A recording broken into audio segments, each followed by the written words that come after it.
So everybody, welcome to our first FM26 save. Obviously, I put this up on the community page. You guys wanted to see Wolves. It was pretty close between Wolves and Borussia Dortmund. We are going to do Borussia Dortmund at some point, but Wolves is a team, obviously, that's going to need a lot of help. They're sitting bottom of the Premiership of me recording this. No wins, 6 draws, 2 losses, so they're not doing fantastic. Obviously, lost a few players, didn't really feel like they overly replaced them too well, and the Premiership being the league that it is, if you don't replace the players you lose, you're gonna get absolutely run over, which is what's happened to them. So let's jump over, have a quick look at the squad. They do have some fantastic players like Jose Sal, their keeper, who's been in the Premiership for a long time. Very, very good. He's only 32.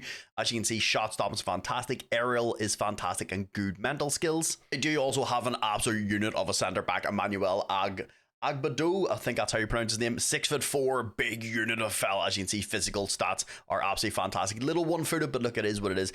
As you can see, aerial's good, physicals, speed, vision and attacking are still pretty solid. Not an amazing ball-playing centre-back, but very, very good. They do also have another decent centre-back in Ladislav Koreche. I think he's currently in, he's in on loan from Girona. Another one, 6'3". He's also left-footed, which is fantastic. Big unit of a player, good physical stats, pretty good all-round. Fullback positions, they have a couple of decent players, but a few of them, they're more like wingers than they are fullbacks, and defensively they're not absolutely fantastic. In the left-hand side, they have David Muller-Wolfe.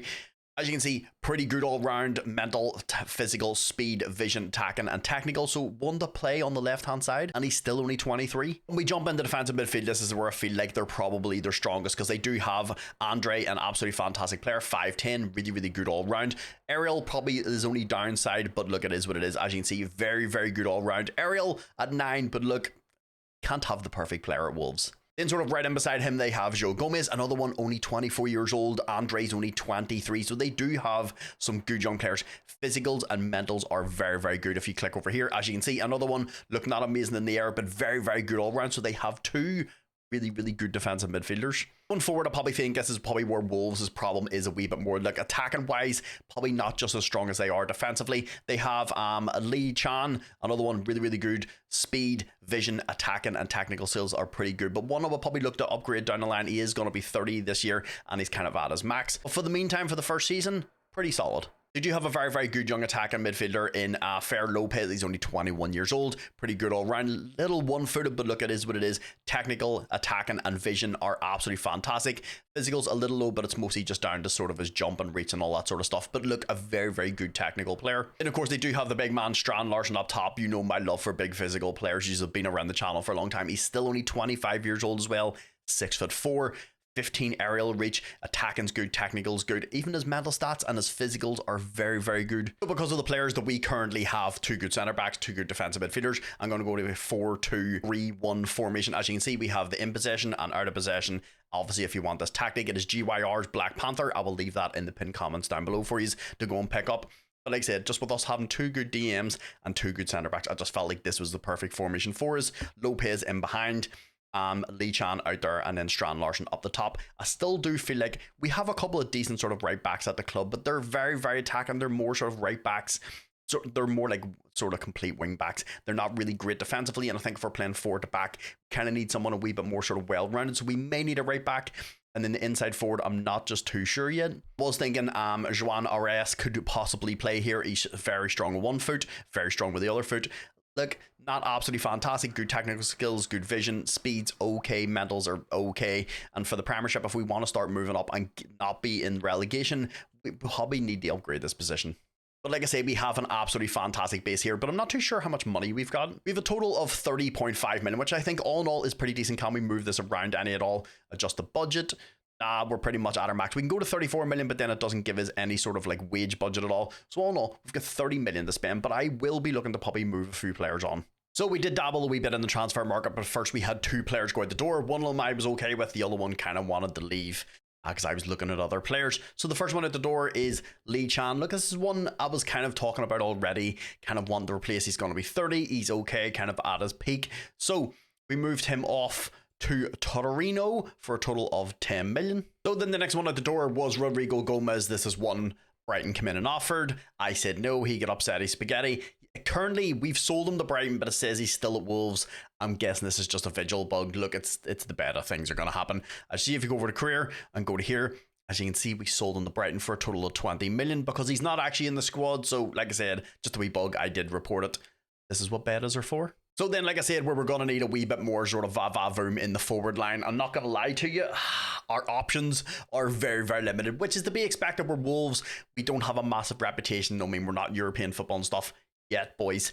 But yeah, one thing I have noticed in this, I don't know if you've noticed this, if you try and own players in from the Premiership, it is very, very expensive. I tried Ahmad from United is on the loan list, so I went in, offered for him. It's like, oh sweet, we could bring Ahmad in, that'd be perfect for the right hand side as one of our inside forwards. Yeah, they wanted 2.8 million a month, and then as an unused sub it was 7.5 million, and then I went through a bunch of other players from the Premiership. They were in and around the same price. So yeah, we had to go abroad to get some players, and that person is Hassan Quadrago. Look, you probably know him from the last FM. I actually want to see how good he is.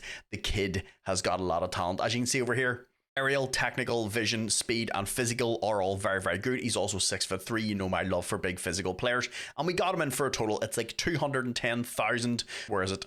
Yeah, it costs us a total of 500,000 for the entire transfer. So then the next person I brought in the door, this is more gonna be for the right back position because we had somebody leave and go to Brighton. I was thinking about playing him at right back. So I went and got Eduardo Charisma. In the last FM, wasn't really fantastic. In this one, he has been upgraded quite a lot. This does cost us a wee bit of a pretty penny, but the things you have to understand is that he's 23 years old, he's Portuguese, which means he automatically has to come to Wolves. If you know the joke, you know. But he is 6 foot, he's fairly strong on 1 foot, very strong with our foot, 23 years old. If you go for the comparison screen, as you can see, mentals, defending, physical, speed, vision, and technical are all very good. Look, not really amazing going forward, but we're kind of not really, we don't have complete wing backs, so we don't really have to worry about it. I wanted something on the right hand side for a wee bit more stability, and I thought he was the person to do that. As you can see, it did cost us a total of 45 million, which all in all I think is a pretty good deal for a very, very good player. So boys, which means going into season 1, this is kind of what the team is going to look like. We're going to have Sa, we're going to have Muller, Karachi, and the big man Agabadu, I don't know how to pronounce his name, Charisma, Andre, and João Gomez. I think this is a very, very good defensive line. I think we're really, really good. Hassan Quadrago, Fer Lopez, Strand Larson. So the right hand side, what I was thinking was going to try and bring somebody in on loan. Like I said, ship is very, very expensive. We don't have a massive reputation. The people I did want to bring in, the person I was going to try and bring in was going to be Lewis Skelly. We got him in. Arsenal accepted the loan deal. It wasn't expensive, and then he rejected us, and he was one of the only ones that was kind of really available with had any good sort of talent. So I'm actually going to bring somebody up from our under 18s, and I'm going to play him. Look, if we can't bring somebody in, I'm going to bring somebody into our team that's part of our youth system, has a decent amount of potential. So that person is going to be young Mateus Mane. Look, I know he's not massively ready for the Premiership, but as you can see, playing a 2-star up here, has a potential to be 4 to 5-star, probably more likely going to hit 4-star. Look, amazing potential, good technical, good vision, good speed, and like I said, the only way he's going to get any better is if we play him, and like he's one of our youth players. So look, I would rather give a chance to one of our players and go out and spend a wee bit of money. And look, this is a position we can strengthen over time, but look, I'm pretty happy with this. Because you guys, if you've been in the channel for a long time, you know my love for developing young players, especially people we can bring through the youth system. I've no idea what the youth intakes are like. I haven't got there. Even in my Twitch save, I haven't got to the youth intakes date yet, so I haven't been able to see it. If you've got the youth intake window, let me know what your youth intake was like. Hopefully when I get there, mine can be pretty decent. But boys, all in all, look, I'm very, very happy with where the team is right now. Obviously in January we're going to reevaluate. I'll see how Mane is playing. Look, if he's terrible and he just can't get it going, we'll probably bring somebody in January and loan. We can reevaluate this position. But look, for the meantime, right now, I think we've got a very, very good team. But I'm interested to see what the assistant manager would pick. So he does change the team up a little bit. As you can see, he puts Doherty, who is our Irish right back, but he's about 33, 34, so obviously I don't want to play him here. He moves Charisma into the middle, which honestly I would be fine with, but look, we've already got 2 really, really good centre backs. Muller's in there, Gomez is in there, Andre's in there. Belgrade moves over to the right hand side. Ares comes in there, Strand Larson and Montesi both stay.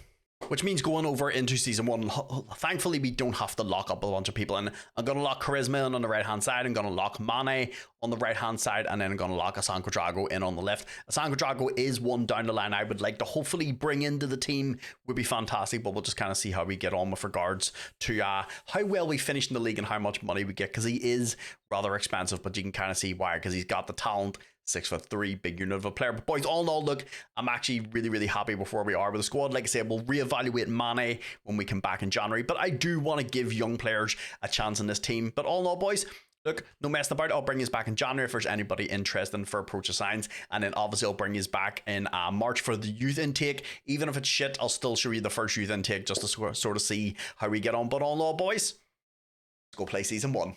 So we've got to January and we had someone leave the club, which is young Andre. Unfortunately, he wanted to go to West Ham. I don't know, they came in and offered. I said no, we got upsetty spaghetti. Once again, we have the visual bug. It says he's at Wolves, but he's clearly not. If you go to his career and you click on it, as you can see, we spent him on to West Ham for a total of 30 million. Would have liked a little bit more. I think this works its way up to about 42 million all in. I don't know why when you hover over it doesn't show you the future installments, but it's about 45 million all in, 30 up front and then the rest in installments. All in all, didn't really want to lose him because he's a really, really good defensive midfielder. He's only 24, but I don't want to keep players at the club that don't want to be here. So then I went out and got us a wee bit more of attacking player. Look, I think our backline's pretty solid. We need to score more goals. Our attacking line's not absolutely fantastic. And Node Mariake was a little unsettled at his club, so I swooped in, got him. Look, here's the thing. He's only 23. He's English. He's also very, very good in this game. He's got a wee bit of an upgrade. We did have to pay a wee bit of money for him. It's a total of 35 million, working its way up to like 50, which all in all, for a Premiership player, I don't think it's big money. Like I said, he's very exciting. He's explosive. And he's English. But someone who is not English is Jone Agadeo. I probably absolutely butchered that. I probably did. But look, here we are, boys. Look, I went and got him. He's 19 years old, 6'5" centre back. As you can see, physical stats are absolutely insane. If you go over and click on here, as you can see, aerial, he's got 16. Pace is pretty solid. Physicals are good. Mentals are good. And defending is good. He does have anywhere from like 4 to 5 star potential. Did have to pay a wee bit of money for him as well. But look, I don't think it was absolutely crazy. Sometimes clicking on these menus, it just takes you somewhere. We paid a total of 25 million, working its way up to I think like 30. But all in all, look, a really good deal for a very good centre back. And he's actually rated as one of the best young centre backs in the game. The main reason why I went and did this is we do have somebody in on loan. He's absolutely fantastic, but he's not our player. So I want to bring somebody in that's our player and that they're young, then we can develop. So boys, we've hit the start of April, which means our first youth intake, I'm not going to lie to you, it took me about 5 or 10 minutes to try and figure out where the hell it is. So this one's pretty easy. If you go to squad up here, and then you go the whole way down to youth setup right here, and then I'll bring out this other menu, and then you go up the top here to youth candidates. It takes a wee bit of getting used to the menu, but now I know where it is, so it's not going to take me ages to find it. Apparently we have 2 elite players. One is Sam Barber and one is Nicky Rioch. So Sam Barber, centre midfielder. Honestly, the faces look a lot better. They could still use a little bit of work, but they're a lot better than they used to be in the older ones. But once again, he's 16. He's English, defensive midfielder. As you can see over here, mentals are very, very good. He's very, very good all round. I'm hoping also he's 5'11". Hopefully he can hit that 6 foot mark. But once again, for our first youth intake, he's very, very good. So our next elite player on this list is Nicky Rioch. He's 15 years old. He's English. Midfielder, attacking midfielder kind of type player. Strong, very strong on one foot, fairly strong with the other foot. 15 acceleration, 14 natural fitness, 14 agility. Flair's good, determination's good, first touch is good. He's playing at a 1.5 stars, has 4 to 5 star potential. As you can see, a little all over the place, but sometimes those players are really, really exciting. They're quick, you can throw them on the wings, and they're an absolute nightmare to sort of go up against. We do have a couple of other decent players down here in top prospects. Probably our highest rated ones are probably Testimony Gervan. That's a weird name. I've seen people saying that some of the names are a little weird. So he's 16 years old. He's a defender, center, very strong on one foot, reasonable with the other foot. As you can see, pretty good stats for a 16-year-old. Once again, we're going to have to wait a couple seasons just see how good all these players become. But our first youth intake, it's looking pretty good. Then the other guy that's one of our top ones is Jay Ho. He's an attacking midfielder, left and right, and a striker. As you can see, very strong with his left foot, which once again, you need some left-footed players, but also fairly strong with the other foot. As you can see, good speed, good vision, good technicals. Mentals, once again, will come along with time. Defending, not going to worry too much. He's a striker. Guys, pretty much that's everybody for the youth intake. Like I said, a lot of really, really good young players in here. Obviously, we'll have to see down the line how good they are, but all in all, I'm pretty happy with this. So boys, we're at the end of season 1. Look, obviously our main goal is not get relegated from the Premiership. That is going to be the main goal. Obviously, I would like to do a little bit better than that. So I think sort of like in and around mid-table and just below, I think is a really, really good thing. Just stay away from relegation, stay in the league, keep our team performing. And look, I think we've built a pretty good team. Let's jump over see how we did in the Premiership. So we actually started things off really, really well against Man City. We drew with them 1 each. We then got a nice 1-0 win over Everton. Then managed to get ourselves absolutely evaporated by getting beat by Leeds 5-1. But like I always say, the only way to bounce back is to go and clap the cheeks off somebody else. And we ended up beating Chelsea 2-0. Had a fantastic 4-2 win over Nottingham Forest. Then we went and got beat 3-0 by Man United. Got a fantastic 1-0 win over Newcastle. And boys, after all those fantastic results, we ended up finishing 6th in the league. I'm not too sure how I feel about this new league table setup. It's a little strange. Like everything, we're going to have to get used to a whole brand new UI. But like I said, we played 38 games. We had 20 wins. We had 6 draws. Did have 12 losses. But look, all in all, I can't expect anything better from the team, boys. We are up in 6th place. I'm not too sure if that puts us up in the automatic qualification for Europe. Think this does, though. We should be in the Europa League. Just notice down at the bottom of the screen, it's actually color coded, and now as you can see, blue's for Champions League, pink is for the Europa League, yellow is for the Europa Conference League, and then red is relegation. As you can see, there's a yellow tick beside our name, which means we're in the Europa Conference League. And boys, I'm pretty fucking happy that European football in our first season. Let's go, boys.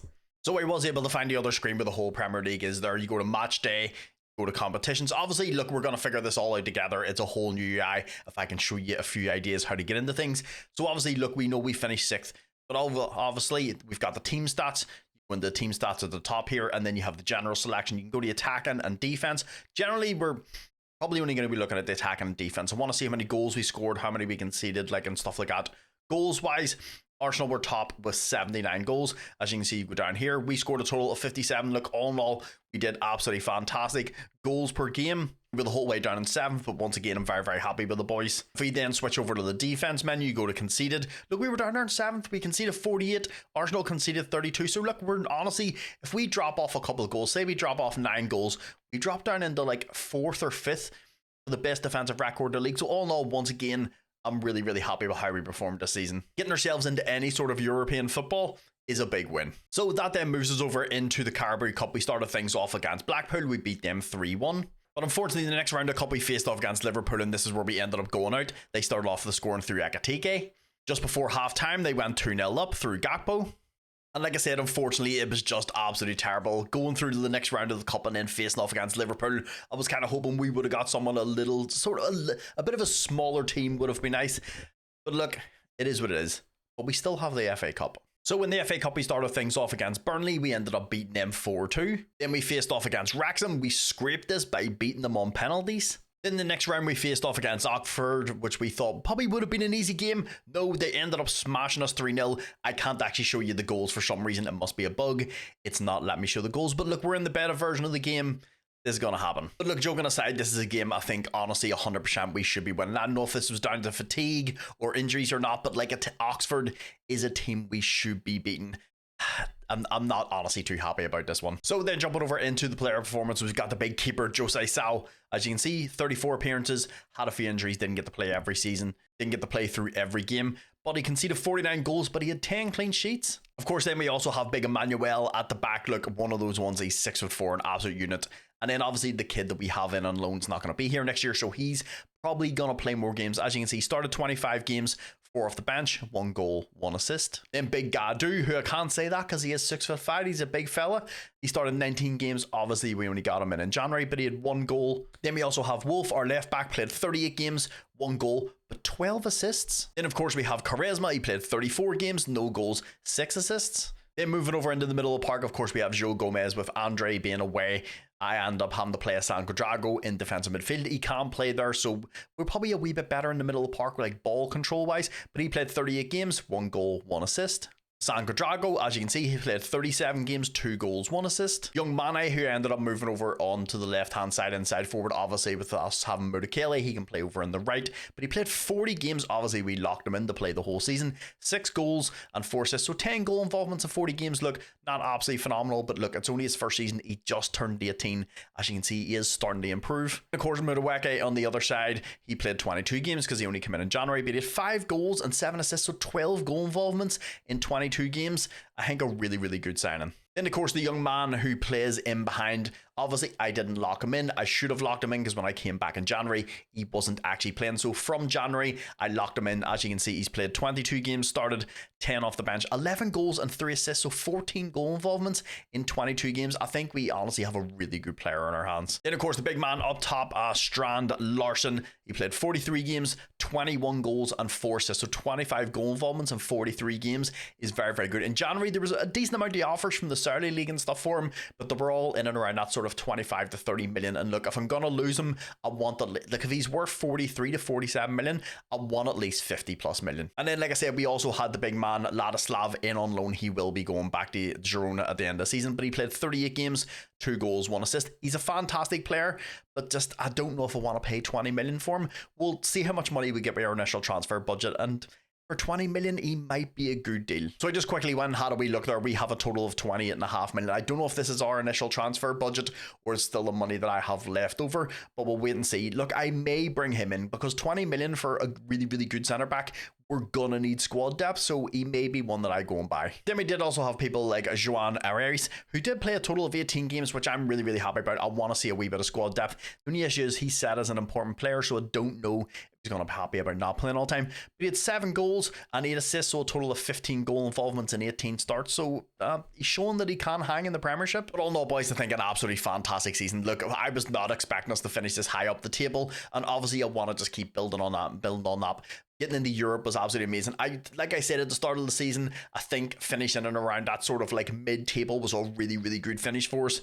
But all in all, the team has been very, very good. If I'm looking at the team and trying to think where are we going to basically improve, I don't know if we're going to be able to keep Hassan Quadrago. He's very, very expensive. I can bring him in on loan again. I would love to do that, but we are going to need a defensive midfielder. But this is probably going to be me loaning somebody in because I do want to spend that 20 million on that other centre back, Ladislav, because then it means we have a wee bit of squad depth. So all in all, I think we're going to need another centre back, and we're obviously going to need a DM. But all in all, I'm pretty happy with the team. Mane is going to be the only one. I think just we're going to have to see over the next season or so how much he develops, or if I can get him out on loan and loan somebody in that's a lot better, because obviously with us being in European football now, we're going to be able to attract a few better players. But all in all, boys, a fantastic season. Had a really, really good season last year. We got ourselves in the Europa Conference League. Cups, I would kind of like to do a little bit better. A few of you were saying about how you don't really overly enjoy the UI. Look, everybody's kind of there with you. There's a lot of things that kind of need changed. But obviously, it's a beta. So hopefully we get some of that stuff fixed before the game comes out on, was it the 4th? I think it comes out. But look, the team did absolutely fantastic. We got ourselves in European football. But we did have to change a few things. And one of the first things is big Jose Sal. So he came to me in January and was like, look, I'm struggling in this country. I want to leave. Put in a transfer request. Obviously, I said yes because I can't really keep him at the club if he doesn't want to be here, but nobody is interested in him. I also can't get him to sign a new contract. So we're pretty much, he's got like a year left on his contract. So we're either going to lose him through transfer. Hopefully he can sell him to somebody at some point, but like it's just nobody's interested, or we're just going to lose him in January when somebody approaches, signs him. So had to go and get us a new keeper. And I went and got this young man, James Beadle, English, only 22 years old. Very, very good. 6'7". As you can see, he's got some interesting stats. His physicals are fantastic. Mentals are actually really, really good. And on top of that, aerial is 16. Shot stopping is 14. Like I said, and he also has potential. He's playing at like 3.5 star, has another half star. Look, one of those ones. On top of, I want to try and keep as many English players at the club, but also, honestly, not that many people want to sign for Wolves, which makes sense because we don't have a massive reputation. It is what it is. But if you go to his career and you click on, we had to pay a total of 27.5 million, which all in all, I think is a really, really good deal for a good young English keeper. And like I said, he's really, really good in the air. He's got good shot stopping. He's a massive dude, so he's going to have a good physical presence. And like I said, he's English and he's 22. So on top of that, we also had Ladislav Krejci. So this must have been a mandatory fee because obviously, with me needing a new keeper, we didn't have enough to pay for him. But yeah, he's in the squad. So I'm guessing this must have been part of a mandatory fee whenever they sign the loan deal. Because he was here whenever the summer kicked in. So look, that's brilliant. We got Krejci, which means we have a keeper in, we have a centre back in, and means we've got really, really good squad depth. So another person that I brought in is Abdul Mamin. This was from the approach to signs from January. Look, we needed another centre back. I wasn't too sure if we were going to be able to bring Ladislav on. Obviously, I didn't know about the mandatory fee thing at that point, so I brought in another centre back. Look, he's on a free. He is absolutely fucking fantastic. He's 20 years old. He's 6'2", good physicals, good mentals. He's actually pretty decent on the ball. He's got 13 first touch, 13 dribble, and his heading's really good. And like I said, for a free player, not really going to complain. Then another person I brought in on a free is big Jonas Wind. This is obviously, we're going to need more than one striker at some point because we do have another striker. We'll talk about him in a minute. But Jonas Wind, got him on a free on the approach of science. Look, really, really good all round, 6'3". Look, not the fastest in the world, but like he's good in the air, good technicals, attacking's good, mentals, good visions, really, really good. He's only 27 years old. And like I said, if you get someone on a free that's this good, can't really complain. So the other striker that we do have is Sasha Kalajic, who's one that I actually wanted to keep. 6'7", 19 jumping reach. Look, you know my love for big physical strikers, but he has zero interest in signing a new contract. He was out on loan last year. As you can see, he's only a year left on his contract, so we're going to lose him. I'm in the process of trying to get him out the door, but just nobody's really overly interested. He does have a wanted thing now, but generally most of the time, yeah, it's not people that can afford the 14 to 18 million, so we're going to lose him at some point. That's why I brought Jonas Wind in, because I knew he didn't want to sign a new contract. And look, he's one I would want to keep because big players, they're really good in the air and they're fun. So as you can see, this is what the team is going to look like for the season. Obviously, the centre backs and stuff are going to rotate. We do have 4 good centre backs now, which is fantastic. So BD, Muller, and the big fella, Goudou. Obviously, like I said, these are all going to interchange. I'm going to move Charisma into the centre of the park because, like I said, we do need a defensive midfielder. I think he's better in there than he is at right back because, obviously, with us needing a new keeper, kind of took away pretty much the vast majority of our transfer budget. Ideally, I wanted to spend that on a DM or a right back, and then, like I said, just move Charisma in the middle, or if we found a good DM, just keep him where he was. But we didn't have any money because we'll have to bring a keeper in. So I'm going to bring somebody up from the youth team. It's going to be this young guy, Wesley Okadua, I think that's how you pronounce his name. Look, he has really, really good potential. He's an absolute flam machine. This is just going to be one the same as Manu, just going to help us fill in the squad. Look, I know he's not fantastic, but we don't have any cash left. He's the best young right back we have at the club, or defensive midfielder. So he's just going to fill in for the season or until January, till maybe we can sell some people. We also had a lot of people interested in Joe Gomez. As you can see, he's upset his spaghetti. The Saudi League came in and offered for him. It was only a total of like 23 million. I was like, I'm not going to get somebody as good as Joe Gomez for 23 minutes, so I rejected it. He's now upset. As you can see, Newcastle's offered for him, or they're interested in him. If we get a good deal, I'll sell him if he's upset his spaghetti, but I'm not going to get my pants pulled down for price. 23.5 million is not a lot of money, so this is more than likely going to be the team going into season 2. I'm interested to see what the assistant manager is going to pick, though. I can kind of guess, which honestly, in all honesty, is actually not a bad squad. If you think about it, I probably could just play the big man in defensive midfield, and then Gaudu and Karacic could play in the middle, because obviously the wee kid, he's very, very inexperienced. If I put the wee young kid at right back, it is going to make our team weaker than what it was last year. So honestly, this is probably a better look for us. The only thing missing here is obviously up top.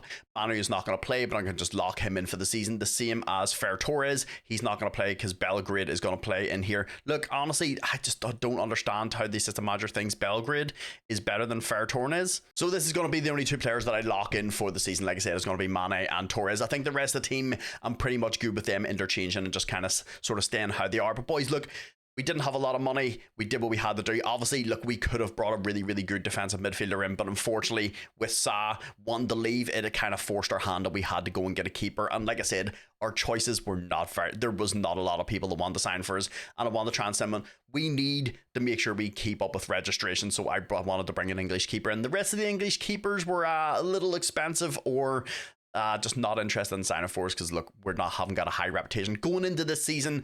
Obviously, look, we finished in 6th place. I would like to maintain that and just kind of stay in sort of European football, but look, you know how it goes. Sometimes you get a really, really good season and then you just kind of have to see how the next one goes. But look, that's my goal. Stay in European football. Look, it doesn't matter if we're in the Europa Conference League, as long as we're increasing our reputation, we're getting more money. But boys, look, I'm happy with what we've done with the squad. And like I said, when we hit January, if there's anybody good for an approach of signs, and then obviously I'll bring you back for the youth intake in April. But boys, let's go play season 2. So we're back at the start of April for our youth intake. January, there was a few people was interested for approach of signs, but we just honestly didn't have the money or the wages to try and bring them in.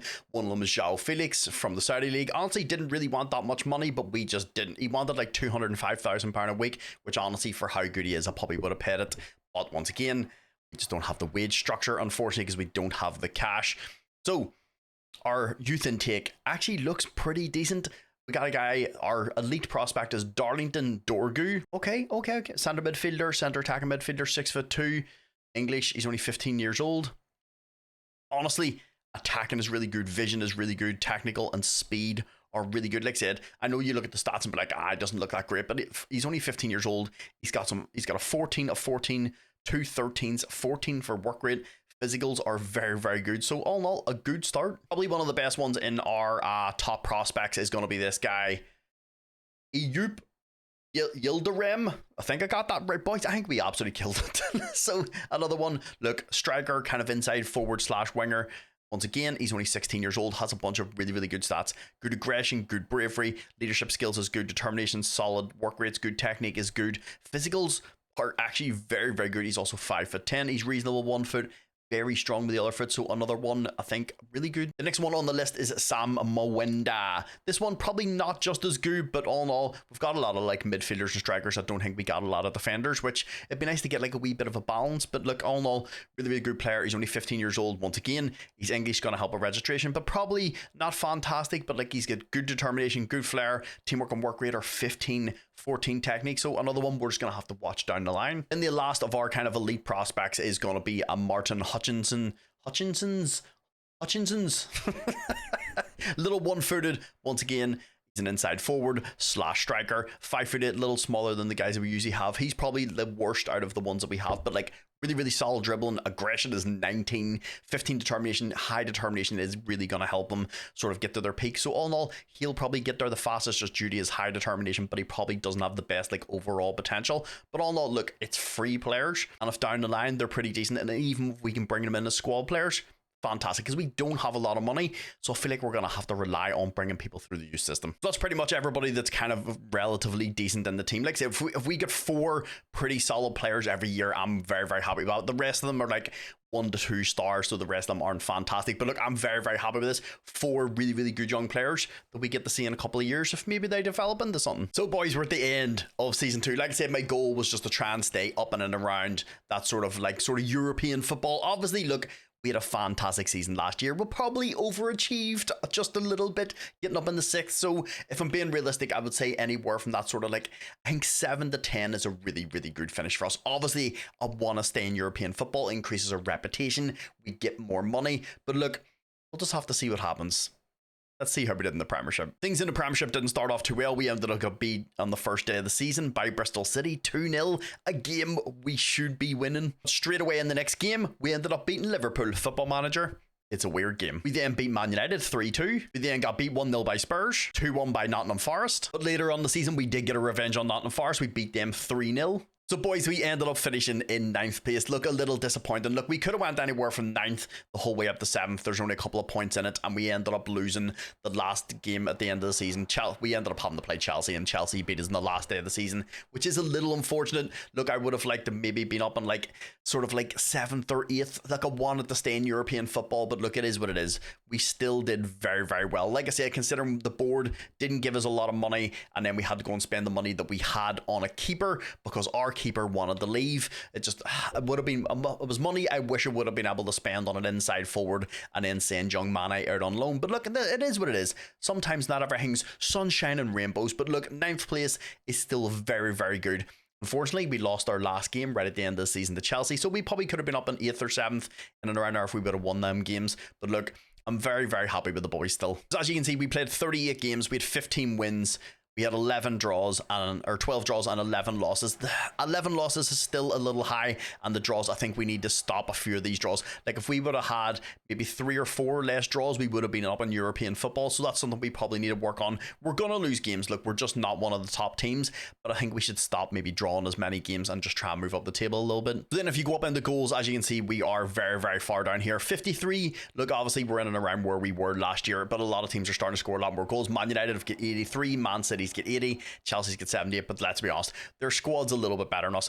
I would like to start getting up into like the 60s and 70s for goals, but like I said, I just think young Mane out on the left hand side, it's not just him. Like the team needs to score collectively more goals together, but obviously with him being out there, I would ideally like to get him out on loan and bring somebody in full time, somebody that's in and around that sort of like 26, 27, and then we can develop them over time. But look, all in all, we did pretty well. But then if you do go to the defensive side of things and go to conceded, we're joint 6th with Man United. We're pretty close to City for goals conceded.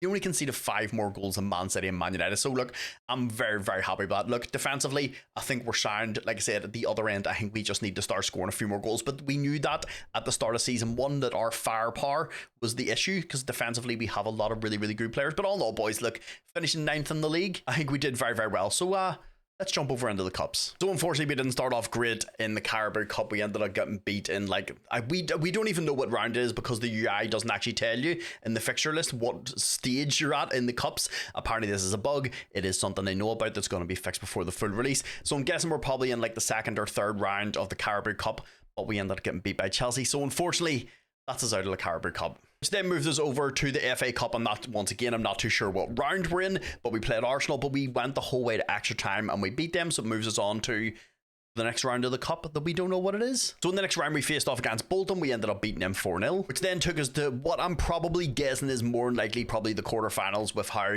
Premiership teams work in the FA Cups and stuff. We faced off against West Ham. Unfortunately, they ended up beating us 2-1, so that is us unfortunately out of the cup, boys. So boys, then that took us over to the Europa League phase. We didn't start things off well. We ended up getting beat 2-1 by Molde. We did bounce back in the next match against Panathinaikos, beating them 2-1. We then also beat AZ 2-0. We then had a fantastic 2-0 win over Young Boys. We then went on to beat BK Haken 5-0. We then beat Rennes 2-0. We then also had a 1-1 draw with Fenerbahce. Then in our final league phase match, we ended up beating Dynamo 3-1, which then, boys, took us over to the round of 16, where we faced off against Girona in the first leg. We beat them 4-1. We then also beat them in the second leg 2-1, which, boys, took us to the quarterfinals, where we faced off against Stuttgart in the first leg. We beat them 4-0 away. In the second leg, they managed to beat us 3-1 at home, but with our 4-0 win in the first leg, we took ourselves off to the semi-finals, where we faced off against a very good team in Benfica. We beat them 2-1 in the first leg. In the second leg, we absolutely obliterated them, beating them 3-1, which, boys, took us to the Europa, where we faced off against a very good PSV team. We actually started off with scoring through Lopez. Big Jonas win, then made it 2-0. PSV then got one back in the 71st minute. But unfortunately for them, it was too late, boys. We ended up winning the Europa Conference League. I don't know what that does with regards to what we now move into. Do we move into the Europa League because we ended up winning the Europa Conference League? Obviously, we don't go in the Champions League. It would just be, I think you have to win the Europa League then to get in the Champions League. So are we now in the Europa League then next year? Guaranteed football, European football would be nice. But boys, that is a fantastic win for us. Look, after maybe dropping down the league a little bit, I'm not going to lie, a wee bit of disappointment for me in the league with regards to where we finished.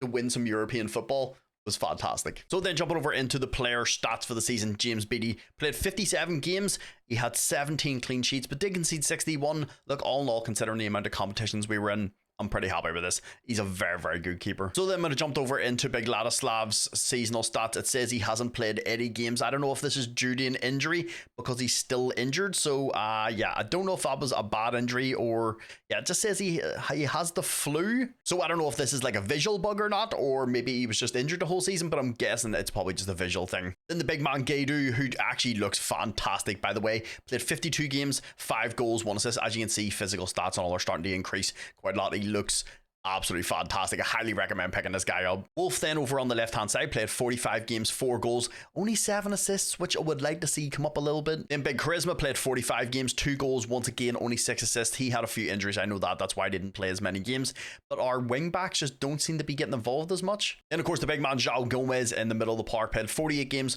2 goals, 4 assists. So then we got to sort of just after January when we hit the youth intake, we had a bunch of injuries in the middle of the park. So I actually ended up bringing up Sam Barber to play in the middle of the park while the injuries and stuff healed up. He played 17 games, no goals, but he got 1 assist. Look, it's good to get one of our young players into the team and give him some football. Honestly, I feel like this guy could be very, very good. He's only playing at a 1.5 stars right now and has 4 to 5 star potential. If he gets a couple of stars better than this, I think we've got a really, really good player on our hands. Then, of course, the big unit at the back, Emmanuel, played 42 games. Only got 2 goals, though, but he had a very, very good season. And, of course, like I said, when it came to January, we had a bit of an issue with Madueke. I did try to get rid of him, but, like, nobody was interested in him. He's the one that said he was upset. A couple of the players, no way when you come in back into your club and it's get the SPT thing, I was like, what's wrong now?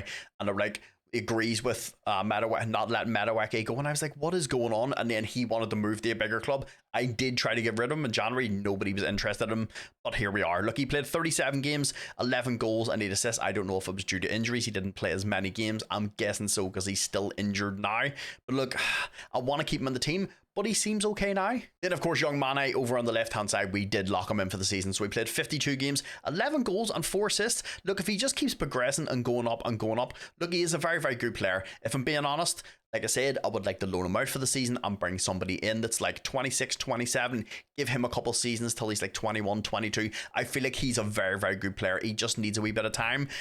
I wouldn't say necessarily holding the team back, but if I'm going to play a couple of young players in the squad, we need more firepower. We need to score more goals. We would win way more games if we just scored us some more goals. But he had a great season, like 15 goal involvements, but like I need someone that's going to get me that 25 to 30 goal involvements. You look at people like Big Fer Lopez, who the assistant manager wasn't even going to play in the team. I had to lock him in for the season. He played 57 games, 18 goals and 20 assists, so 38 goal involvements in 57 games. A very, very good player. I'm honestly surprised nobody's tried to snap him up. And of course, the big man up top, young Strand Larsen, 48 games played, 19 goals and 8 assists. He did have a few niggles. That's why he didn't play every game. All in all, a lot of people showing interest whenever it got to January. The Saudi League came in, but nobody gave us a decent offer. I think the most was like 32 million. And look, I want at least 45 to 50 million if I'm going to sell someone like him. Of course, we then also have big Jonas Wind as well. Like, he played 9 games. He had 21 off the bench, 6 goals, 2 assists. Big Abdul Mumin probably didn't play as many games as I would have wanted him to play, but look, I did bring him in to sort of be like a squad type player.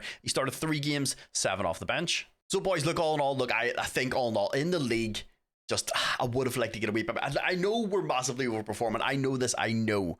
But look, when you get the 6th, you want to just keep progressing and progressing and progressing. But like I said, we did get held back from having to buy a keeper because I could have pumped that into like another inside forward. But look, if we're going in this season, look, I'm pretty happy with most of the team.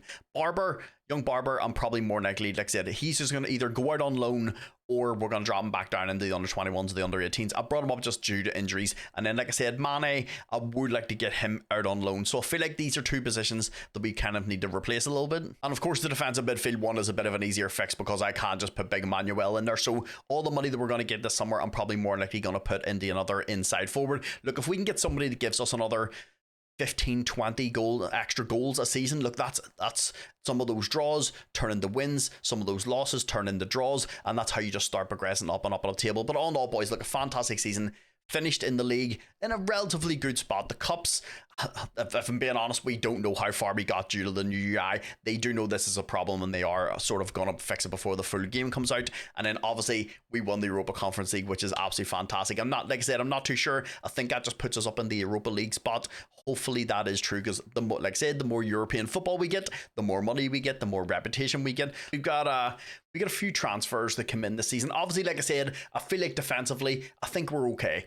I mean, of course, we could always improve as we get into the Champions League and stuff. We're going to need to beef up our team. But I felt like just our firepower is where our team really, really fell off. So, I brought a few players in. So we'll start off with the players that I got on the approach of signs last season. And the first one is Sene Mayuli. Look, this is going to be obviously for squad depth. He was free.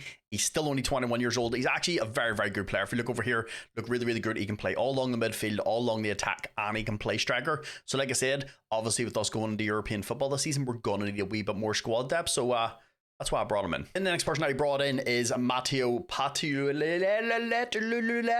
Obviously, we're going to need our keeper. Our other keepers don't want to sign new contracts. And once again, this is a guy that came in on a free. He's only 23 years old. He's a really, really solid keeper. He's happy to be a backup in the Premiership, and he didn't cost us a lot with regards to wages. He's on 30k a week. He's getting no transfer fee. So, it just made sense. So one of the first people that I brought in to beef up our attack was Ansai Fati. Surprisingly, was on the transfer list and he was very, very cheap. Obviously in this FM, he's not as good as he's been in previous iterations. Obviously we had a lot of injuries and I'm not playing a lot. At Monaco, he was actually been doing pretty well. So I brought him in. As you can see, look, good technical, good attacking, good vision. He can play with both feet. He's still only 24 years old. If he go into his career and go over here, we got him for a total of 5.5 million, which I think is an absolute steal. They were just looking rid of him. And like I said, we're going to need more people to be able to play in a multitude of positions. And we're going to need more squad depth. And for 5.5 million, it's an insane signing. The big one that I brought in, obviously, like I said, we're going to need an inside forward on the left-hand side. Young Mane, I am going to try and get loaned out. But I brought in Ame Guri, another one that was upset he's getting at his current club. He's only 27 years old. That's exactly, like I said, the profile of player I wanted to bring in. That sort of 27 to 30-year-old, and then it gives young Mane a couple of seasons to try and progress, obviously, if we can get him out on loan. But I brought Aguirre, and did cost us a little bit of money, but look, he's a very, very good player. Look, mentals are good, technical, attacking, vision, speed, and physicals are all very, very good. Did cost us a total of 47.5 million, but look, you're bringing players into the Premiership. 40 million's absolutely enough, and I think we've got a massive upgrade from what we had last season. So then if you go into the team overview now, the team's starting to look a wee bit better. We have Beadle and Nets, Wolfie, probably somebody I'm probably going to look to replace at some point. We have Krejci, we have Gaidu, Charisma, the big man in the middle of the park, along with João Gomez, Guri, Fer Lopez, I don't know why I was going to say Fer Fernandez, and Murieke, another one that I don't know what, sometimes he gets upset and then he's okay like a month later and then he's upset again. So it may be one we look to move on just because he pisses off the team all the time. And then big Strand Larson up top. The team is looking very, very good in, and obviously with Anzai Fete, we're not going to need to maybe lock in Mudiake or Guri. It means they can just kind of play, and we can see I'm not even going to lock Strand Larson in because on top of that we also have Jonas Wind who can also play there. So the squad depth is starting to look very, very good. And like I said, with us being in European football, we were going to need that squad depth. But this is what the team looks like if the assistant manager is to pick it. The only change he makes is he locks in Eris. I don't know why he doesn't like Fer Lopez. The dude had what, like 38 goal involvements or something last season, so he just doesn't seem to like to lock him in. So I'm gonna lock him in for the season. Look, he played way too good last year for me not to lock him in. The rest of the team, I'm just kind of gonna let them play out. Obviously we have a lot of really good players in a lot of positions, so I mean when people are tired it means we've got a wee bit better squad depth. But boys, look, we didn't really sell anybody. We had like people like Sar and stuff for keeper just go on a free. Like I said, they didn't want to sign contracts. I couldn't get them out the door, so we ended up just losing players on a free, which is unfortunate. But over the last couple of seasons we've brought in some good players on approach assign, so we haven't been spending a ton of money. Guri is the only one that we've actually spent some proper cash on that I'm like, okay, he's very, very good. And that's what we want, boys, isn't it? Just every season, just keep bringing players in, upgrading the players, upgrading the players, upgrading the players. I am, before this goes, I'm going to try and get Mane loaned out. There's been no offers for him yet. I don't want to have to drop him down in the under-21s, but if I have to, at least he's getting football there, and I'm not going to just keep him in the first team and he's not going to get a chance to play. So boys, that is going to be the team going into season 3. It's crazy we're in season 3 already. It's absolutely blitzed by. Obviously I'll bring you back in January if there's anybody good for approach assigns. I will actually bring you back if I do go to approach assigns, and then of course I will bring you back for the youth intake. Even if it's good or it's bad, it means you should get to see what the youth intakes are like. Obviously our youth intakes have actually been pretty solid. We have a couple of good young players. I think it's probably going to take, by the time it gets to like season 4, season 5, them young players will probably be up into like 19, 20, and then you'll get to actually see what they're properly like. Hopefully, touch wood, every year we can get some good youth intakes. But boys, that's enough messing about. Let's go play season 3. We're also in the Europa League, by the way. Somebody told me in the comments. Let's fucking go. So boys, we've got the January, and there was a few people that I did want to go in for, but one of our big players has left the club. So when offer come in, I looked at it, was like, right, okay, don't get me wrong, it's decent money, but it's a person I don't really want to sell. Yeah, the board have just accepted it for me because apparently the deal was too good to turn down. So yeah, we lost one of our players, and that person is big Strand Larson, so obviously I had to go and replace the striker. But yeah, honestly we got decent money for him. I can't even really overly complain. Look, he's 28 years old. He's a pretty decent striker. Atalanta, I don't know why they're called Bergamo. I'm in the process of changing the names over and stuff. So they came in me an offer, give us a total of, it's about, I think it was like 32 million up front, and then the rest of them installments working its way up to 52, 53 million, which I think all in all is a really, really good deal. He's worth 115 to 135 now. But all in all, look, it was kind of taken out of my hands. So I decided to bring someone in. And look, I had to do it, boys. I had to do it. Look, it's my first save of FM. And if you have been at this channel for a while, you know my love for Esposito. In FM24, I used to buy him as many times as I could without pissing everybody off because I didn't want to buy him every save. But I brought big Esposito in. Obviously, he's a little more expensive in this game because he's a lot better than what he usually is. As you can see, 6'2". The reason I bought him is this is one for the future. He's only 22 years old. He's 6'2". He's phenomenal in the air. He's actually, his physical stats are actually a lot better in this, because if you go over here, he's a lot quicker. If you remember him in FM24, he was kind of like down here. He was like 9, he was like 10, maybe 11 at most for acceleration and pace. He was not quick, but he was amazing in the air. Now he's quick and he's amazing in the air, so it's a really, really good deal.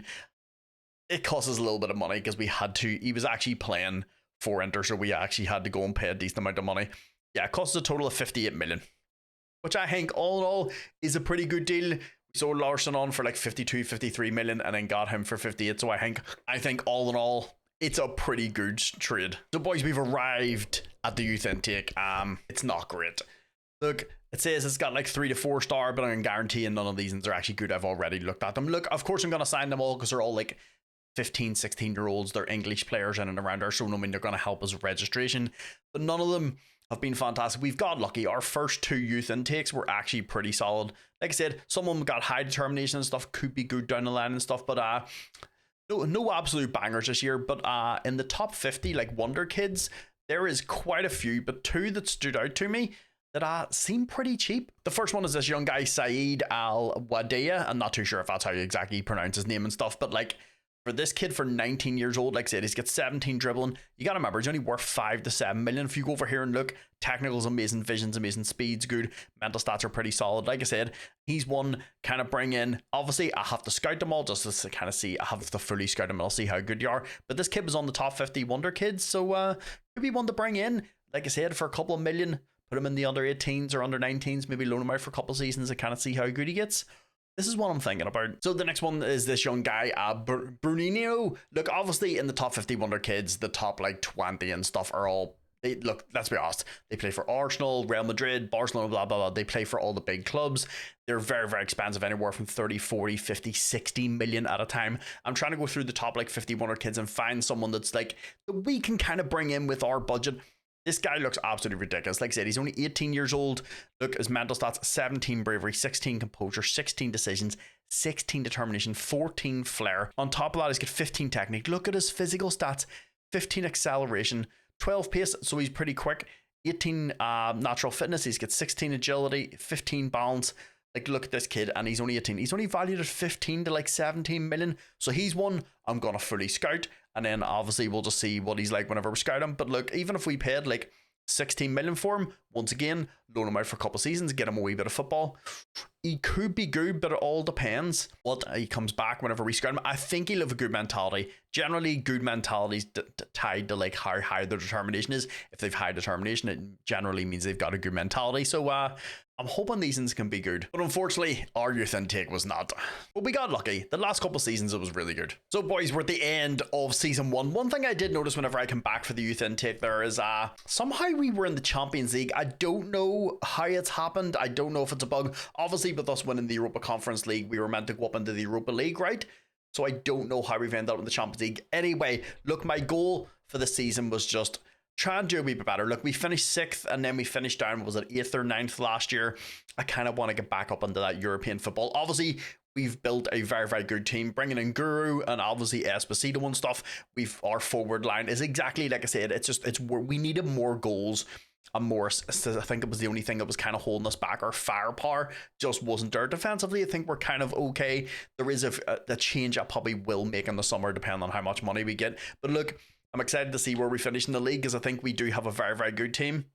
Let's jump over to the Premiership. So we started things off with a fantastic 4-0 win over Everton. We then also slapped Crystal Palace around 4-1. We then also had a very, very hard fought match with Liverpool at Anfield. They beat us 4-3, but it shows that we can now hang with the big boys. We then also beat Newcastle 3-1. It was then our turn to get slapped around by Arsenal 2-0. Then right at the end of the season, we also beat Chelsea 4-1. So we had some nice wins against big teams. And boys, with all those fantastic wins, we finished up in fucking 3rd. Like I said, this is, if we remember back to last year, the thing I talked about at the end of the season was we had way too many draws. We had 12 draws. And like I said, if we brought a few exciting players in, people can get us a few goals. Some of those defeats go to draws. Some of those draws go to wins. And that's exactly what we've done. As you can see now, we've played 38 games, 24 wins we have. We've only got 5 draws this year, 9 losses, and 82 goals, 40 against, and then they had a 42 goal difference, and we finished on 77 points. We did lose a couple of games right at the end of the season, but it was Liverpool, Man United, and Man City. Man United beat us like 3-1. Both of the games against Man City and Liverpool, we lost 2-1. So like I said, we can now fight with the big boys. I am so excited with this. Obviously, after we finished last year, I wanted to improve on the team. So if you go over, like I said, we have finished in Champions League football, which is just absolutely wild in its own. Like, we have done very, very well. Look, if you look this way, right? Man City won the league on 82 points. I know this whole page is a little fucking off-thrown, but Man City finished in 82 points when they won the league. Arsenal finished in 80. We're in 77. We are 10 points ahead of Man United. You're sitting in 4th. So for us to finish this high up a league, we have done absolutely fantastic. Look, I would love to take all the credit for it. Obviously, I've brought some fantastic players in, but the tactic made by GYR, absolutely fantastic. If you want this tactic, it will be in the pinned comments down below along with GYR stuff. Go and check them out. Show them some love. The dude makes some fantastic tactics. But look, if we go over into the team stats and we go to attacking and we go to goals, look who's sitting at the top, boy. It just shows you bring in 1 or 2 decent players, and it just shows you, like, we have 82 goals in 38 games, 2.16 goals per game. That is absolutely fantastic. And then if you also go over the goals conceded, we have the best defensive record in the league and have scored the most goals. Like I said, it just shows you the difference a couple players can make. It really, really does. And like I said, there is one position I do actually want to fix in the team for next year. I feel like just this one person's kind of like, they're getting to that point where like they're at their max, they're not going to get any better, and I kind of feel like we could do a little better. But obviously it all depends also how much money we got. I feel like we should have got some decent money because we finished in Champions League football, and like we massively overperformed. Like I said, my goal was to be in the top 7. You know, I'm very, very realistic. Look, I thought top 7, be amazing, stay in European football. To finish in Champions League football, I'll take it, boys. Like, but we were also in one other cup at the start of the season. So the other cup that we were in was the UEFA Super Cup. I can't show the goals. When you click on the goals, it doesn't show the goal. It's a bug. They do know about it. So I think this may be a bug because, like I said, we are in the Champions League this year. I think the game thinks that we won the Europa League.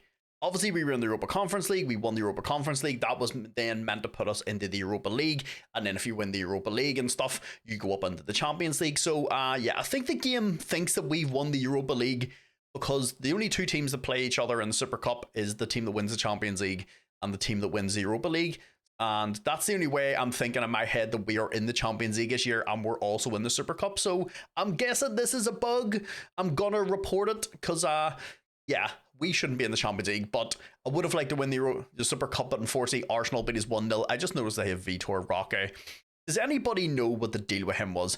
Because obviously, if you go into his thing, right, he went to Barcelona for like 34 million when he was 18, and then he was there for a couple of seasons. They loaned him out, and then they sold him. So I don't know what happened. I think it was a bunch of like personal issues and stuff. Like I don't know if he was being a dick or like Barcelona was being a dick. If anybody has the information and knows the whole story about it, leave in the comments down below and let me know. I'm actually very, very interested to know what happened with that whole deal. But yeah, now that the cup's out of the way, let's go and see how we did in the FA Cup and the Carabao Cup. But yeah, our Carabao Cup first match did not start off well. Obviously, I don't know what round it is. Once again, it's another bug that they do know about. Yeah. Sunderland beat us 1-0. So that's us out of the Carabao Cup straight away, boys. We may have made it in the Champions League football, but apparently we suck in the cups. But our first match in the FA Cup, we actually started off pretty well. We beat Walsall 4-0. In the next match, we faced off against Arsenal in a very hard fought game. We beat them 3-2. But unfortunately, boys, that's where our FA Cup fun ended because in the next round, we faced off against Chelsea and they beat us 2-0. Boy, we cannot do well in the cups. Obviously, look, I know this is only the 3rd season. We're still building our team up. That's one thing I do want to start doing well over the next 2 seasons is I want to start getting better at the Carabao Cup and the FA Cup. Look, honestly, even if we make it to the final, it's going to be hard to tell if we actually fucking got there because it doesn't tell you. I'll actually show you what I mean because a bunch of people were asking me about this, right? So if I go over to here and I go to, where's the FA Cup? I'll try and find it here. Actually, where's the Carabao Cup? There's the Carabao Cup. It just says Carabao Cup. It doesn't tell you what round. Even if you click over here into the advanced view, it doesn't tell you what round. Like I said, that is a bug that I know about. And like I said, if you scroll down here and go to our first FA Cup match, if it shows me here against Walsall, once again, doesn't show you what round it is or anything. Look, hopefully this is something they fix. But in the Champions League, we started off strong. In the league phase, we ended up beating Sparta Prague 3-2. Don't get too excited, we then got slapped around by Bologna 3-1. But we bounced back against Marseille, beating them 1-0. Had a really hard fought match against Sporting. They ended up beating us 3-2. Sporting do have a very, very good team in this. I still feel like this is a game we should be winning. But then our next Champions League match, we ended up running into Man City. They beat us 2-1. But once again, look, we're putting up very, very good fights against good teams. We then drew 3 each with Ajax. Once again, a game we should be winning. We then also got beat 2-1 by Bayern Munich. And in our final league phase match, we ended up also getting beat by Porto. So honestly, not a fantastic run in the Champions League. But look, all in all, look, it's our first stint up in the Champions League. Our squad was not ready. Like, none of us expected us to be in the Champions League. Honestly, we didn't have the money to rebuild the squad anyway, even if we did know. But look, it's a little disappointing where we finished. But look, I wasn't expecting us to be here, because if you do scroll the whole way over into the Champions League, as you can see, the top teams, Man City, Real Madrid, Barcelona, the usual kind of suspects, we are the whole way down in 20th. It's a little disappointing, not gonna lie. I thought we would have did a little bit better. With our team, I would have at least tried to get up into the qualifications, to get up into the knockouts. But look, it's our first year in the Champions League. I can't be too disappointed. We're in a competition I didn't expect us to be in, but like, one win probably would have pulled us up in the Champions League the next round. But then if we jump over into the player stats, like I said, a few people were asking, could we move the tiles around to maybe move the player stats up into the top of the screen? We can't actually move them around. We can click on them, but we can't move them around, unfortunately. I know it is a little small, that's why I read everything out. But Big Beetle, our keeper, played 50 games, 15 clean sheets, did concede 62, but look, all in all, in the league, we had the best defensive record and we scored the most goals. So look, we leaked probably a wee bit too much in the Champions League, but all in all, look, a fantastic season from the team. And look, a keeper that's only 23. Then Big Ladislav actually got to play. Obviously, thank you very, very much. Someone left in the comments letting me know that whenever I clicked on Ladislav before, he didn't have a work permit. That's why he didn't play any games last year. Honestly, I didn't even think about it, because honestly, up here, it doesn't show you. These all overlap and you can't see them unless you're hovering over the player. Obviously, I've been hovering over it while I was talking and didn't notice. So honestly, whoever left in the comments down below, let me know. Thank you very, very much. So Ladislav actually got to play this year. He played 34 games, 1 goal, 1 assist. He was injured, so he didn't get to play all the games, and he's also away on international duty. But probably one of our best defenders right now is Big Jonah Gadu. Gado, or whatever way you want to pronounce his name. Look, dude, 6'5", an absolute unit. Look how good he is now. He is absolutely disgusting. He played 40 games, only scored 2 goals, but had a very, very good season, and he looks unreal. We may have trouble keeping a hold of him. Then over in the left back spot, the Big Wolf played 47 games, 3 goals, 11 assists. Nice to see. He nearly doubled his tally for assists from last year. But one person that didn't double his assists for the last year was Ricardo Quaresma. Played 49 games, 1 goal, 2 assists. Look, he's probably a wee bit more on the defensive side for us, and I'm happy with that because it keeps that nice balance in the team. But I would like him. Look, if they're getting like 8 to 12 assists, I'm actually pretty happy. Then moving over into the middle of the park, João Gomez played 44 games, 1 goal, 5 assists. Then the other big fella, Emmanuel, played 41 games. It's fantastic that both of our DMs have stayed so fit for the whole season. He got 1 goal, 1 assist. I would like to see them two probably get a wee bit more involved. Then we have Medaweke, who's actually been happy all season, hasn't wanted to leave. Obviously, with us doing a lot better, being in Champions League football, he's probably a lot happier. He played 44 games, got 9 goals and 15 assists. So 24 goal involvements in 44 games.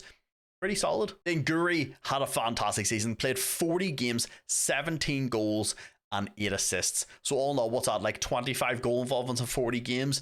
The man did very, very well for his first season. Once again, one of the standout people for the season is Fer Lopez. Look, I'm not going to lie to you. Fer Lopez, you know who he reminds me of? This young guy from last year, Pablo Toure. In FM24, he was doing the same thing that Lopez is doing for us. You looked at his stats, he was very technically gifted. Look, nothing really screamed out absolutely amazing, but just always got goals and assists. And Lopez is pretty much just him for us. Because the fact that he got 20 goals and 17 assists in 51 games, dude, that's wild. 37 goal involvements in 51 games is absolutely insane. And like I said, you look at him, obviously his mental stats is probably the main thing that stands out for Lopez. His mental stats is absolutely fantastic. Like, there's a lot of like 15s and 16s and 14s in there, so that's the main thing. He's mentally strong, so like he's just also pretty technically gifted, 16 passing and 16 technique. So probably a lot better than what Pablo Toure was in FM24, but just, man, 2 seasons in a row, he's been our standout player. Then, of course, the big man, Esposito, we only brought in January.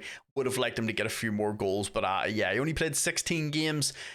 He only scored 3 goals, but look, he only got half a season to come into a new country and a new team and a new formation. I'm not going to judge him on fucking 16 games. I'm going to give him, obviously, next season. We all know he's good, and he's only just going to keep getting better and better, because that's the thing. He's playing at 3-star. He's guaranteed 4-star potential, so he's going to get a star better than this. And when he does, he's going to be smashing them in, boys. So one of the players I was actually close to getting loaned out was Sam Barber. 3 teams came in. I loaned them out, and 3 of them were for 3 pretty decent teams. One was in France, one was in Holland. It was Sparta Rotterdam in Holland, and I was like, right, okay. And they were all set as a regular start, and I was like, yes, here we go. We'll get him some football. He rejected every single one of them. The same with Mane. I got Mane a couple of loans. He rejected all of them. But look, this wee man, Sam Barber, I honestly believe over the next couple of seasons is going to be fantastic. I've given him a new contract. I think he's going to be amazing. I don't know whether or not I'd feel comfortable pushing him into the first team straight away, but I'm not too sure. For next year, I'm like, do I take Emmanuel out of the team, who's going to be 31, is at his max, and start giving this kid some football, or do I wait another season? I'm not too sure yet. Obviously, it depends how much money we get as well, because if we get a ton of cash, I could probably bring a good DM in that's like 27, 28 and around the same age as Guri, and then he could just sort of fill in until Barber is ready. Also, on top of that, obviously, we had a bunch of squad players as well, and Ensei Fatu, who is... I'm not going to lie, I was actually very, very surprised that we got him in as a squad player, but he started 4 games, 18 off the bench, 2 goals, 1 assist. But look, we're going to need him over the coming seasons. Between playing in the league, 2 cups, and now playing in the Champions League, we're going to need that squad depth. So it's good to have him around, and for 5.5 million, he's a great squad player. Then, of course, we do have big Jonas Wind. He started 14 games, 27 off the bench, 6 goals and 4 assists, so 10 goal involvements in like 14 starts.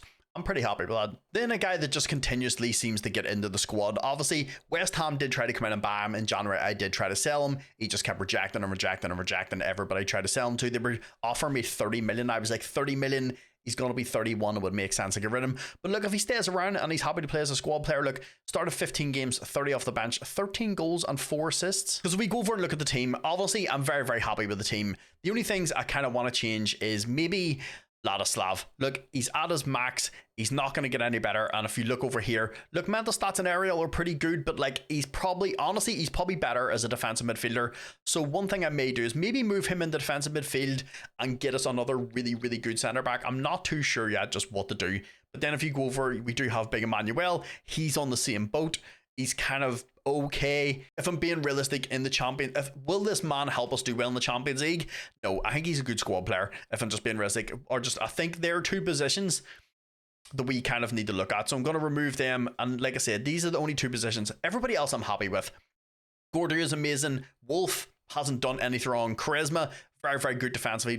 Would like him to get a few more assists, but it is what it is. The front line, I'm very, very happy with. So like, I feel like first priority is I feel like we go and get another really really good centre back. If we can get a young wonder kid that's good to go, or maybe, like I said, maybe get someone that's sort of like 27, 28 that's maybe running out of contract, or just maybe they're unhappy at the club and they just want to come and play for us, I'd be fantastic. But look, I think that's the main thing we need to do is go and get us a new centre back, because look, we done amazing. We got up in the fucking third in the league. Got ourselves guaranteed Champions League football this time. We didn't get into it through I honestly think that is a glitch. I honestly believe the game thinks that we won the Europa League. That's why we're in the Champions League, and it was also why we were in the Super Cup. So obviously it's an in-game bug. Once again, I have reported it so people know that it's an issue. But look, I'm going to take it. We got some Champions League football, got a wee reputation boost, got ourselves a bit of cash. But for next year, I feel like we definitely go and get a centre back, because the defensive midfield role, I may have already brought somebody into play in that position. But look, we have a Wolves team that obviously did very, very well last year. We finished in 3rd. Also, you guys were telling me, so the reason why we ended up in the Champions League last season was because obviously we finished in the Europa Conference League the season before, but because the English League got an extra Champions League spot, then we get pushed up into the Europa League. But it didn't tell me that, because like I said, in the menu, trying to find like all the read the message things, it's a little like there's a lot of messages. So obviously I have missed that, and that's how we ended up in the Europa League. So it wasn't a bug, there was nothing wrong, it was just we got pushed up because of an extra Champions League spot because we did well. So boys, it's okay, everything's fine. But just letting you know, obviously, I was talking yesterday about how we had signed a really, really good defensive midfielder. Yeah, I may have went and upgraded the squad quite a lot. I brought in 6 new players and didn't spend a penny. So then the first guy we brought in is young Wesley. This is a young attacking midfielder. We got him on our approach sign. Obviously, like I said, we're going to be in the Champions League. We're playing in both cups. I do want to try and do better in the cups this year. I really, really do. And then we're also playing the Premiership, so we're going to need squad depth. So, like I said, look, very, very good player. He's happy to be a squad player. As you can see, we got him for absolutely nothing from the Saudi League. And honestly, I was expecting him to want like crazy money. He's on 96,000, but look, we're a Champions League team playing in the Premiership. Probably 96,000's in and around like a normal sort of price for like a squad player. And look, he can play on both sides. He can play reasonably well with both feet. He can play up top, so he gives us that massive squad depth. The next one I went and got on a complete free was Tommaso Baldanzi, who I was actually very, very surprised that we got. Once again, he's going to help us with squad depth. He can play with both feet. He can play on the left. He can play in the centre. He can play up top. He's still only 25 years old. Like I said, another one, happy to play as a squad player. And like I said, he's only on £42,000 a week. Once again, going to help us with squad depth, boys. They're not even the good players. We have signed some ridiculous players. So I also went and got us another centre midfielder. This is one, obviously, once again, we're going to need squad depth because he's very, very good. Once again, he was on a free. He's already valued at 55 to 60 million. He's only 22 years old because he is going to probably be a backup to Joe Gomez and the other guy that I brought to play in defensive midfield. Obviously, I'm just going to let them fight it out and just kind of see who goes where. But he's another one, like I said, got on a free. He's not on crazy wages, £100,000 a week. He does want to be an important player, so if he wants to step into the first team, I'm happy enough for him to play. Because like it means now we have like 3 or 4 really, really good DMs at the club. And like I said, him only being 22 and costing absolutely nothing, he is very good. So then I also went and got Unai Hernandez. Like I said, this is another one, once again, for squad depth. We're going to lose out a lot of players. There's a lot of players that are going to be coming out of contract that don't want to sign new contracts and are upsetty spaghetti because they're not playing. So like I said, this is another one. He probably needs a work permit. So this is one I'm probably more than likely going to loan out and just get a wee bit of first team football because he's only 23 years old. I do want to keep him at the club because he's reasonably good with both feet. He's very, very good all round. He's not on crazy money. He's happy to be a squad player. So this is one I brought in. This is like an opportunity for the future type thing. So I'm probably more than likely going to loan him out. But once again, he was absolutely free. So then the guy I got to play in defense and midfield is big Scott McTominay. Look, I know. People are like, Mark, he's 31, you don't buy players that are a little older. Look, I know that. Obviously, we have another defensive midfielder, he's 22 years old, but I didn't know I could get him at the time. Scott McTominay was up on the transfer list. I seen this in it around like November. I had this agreed from like November, or not November, after January. It was like February, in between the youth intake and the January transfer window. And I seen him and I was like, dude, Scott McTominay is so good. Obviously, in real life, he's an absolute baller right now. He's playing amazing for Napoli. But look, mental's good. Aerial's good. You know my love for big physical players. He's 6'4", can play both feet. Attacking's good. Speed's good. Physical's good. He's kind of good all around. Also got 14 tackling. So he's going to play in the middle of the park for us. He gives us that physicality that I think we're kind of lacking in the middle of the park. As I said, Joe Gomez is like 5'8". The guy, the wee defensive midfielder we brought in, is also about 5'9", 5'10". So like we don't have any of that. Like we just need a big brawler. And Scott McTominay, obviously a very, very good attacking player, but he is going to push up the park. But yeah, I think it's a really, really good sign. And look, we didn't even have to pay that much money for him. It cost a total of 26 million, which I think is an absolute steal. But he's not the best player that we brought in. Because then I also went and got Jean-Paul Van Heckel. He's going to be our new centre back. I got him on a free as well. Once again, I went in January because he was at the Saudi League. He wanted crazy money, so I waited until April, did the youth intake, and then I went in for him again, and he had no club, and he ended up dropping his wages down to 190,000. He wanted like 495,000 in wages, obviously coming from the Saudi League. It's absolutely wild, but look, 6'2". He's only 28 years old as well, and he's an absolute fucking unit of a player. And like I said, we got him for completely nothing from the Saudi League. So look, he's going to be the one that plays as our centre back. We've got now a very, very young centre back. It's really good. An older one that's a wee bit more experienced. We've got that nice balance. And like I said, for a free player, he's ridiculously good. On top of that, he also has really good leadership skills, which is a few things that we're probably lacking at the club. But I also went on top of that and went and got Theo Hernandez, once again, from the Saudi League, the same thing as Paul Van Heckel. I went in January, he wanted insane money, so I said no. I waited till April, came back, both of them had no club, so I offered for him. Look, I know he's a little bit older, 30, but look, it is what it is. He's a very, very good player. Speed is good, physicals are good, attacking's good. And look, it's Teo Hernandez. He doesn't even want that much money. £150,000 a week is an important player. His stats are still very, very good. Like, he's going to give us that experience we need for a couple of years until a few of our younger players kind of develop a little bit.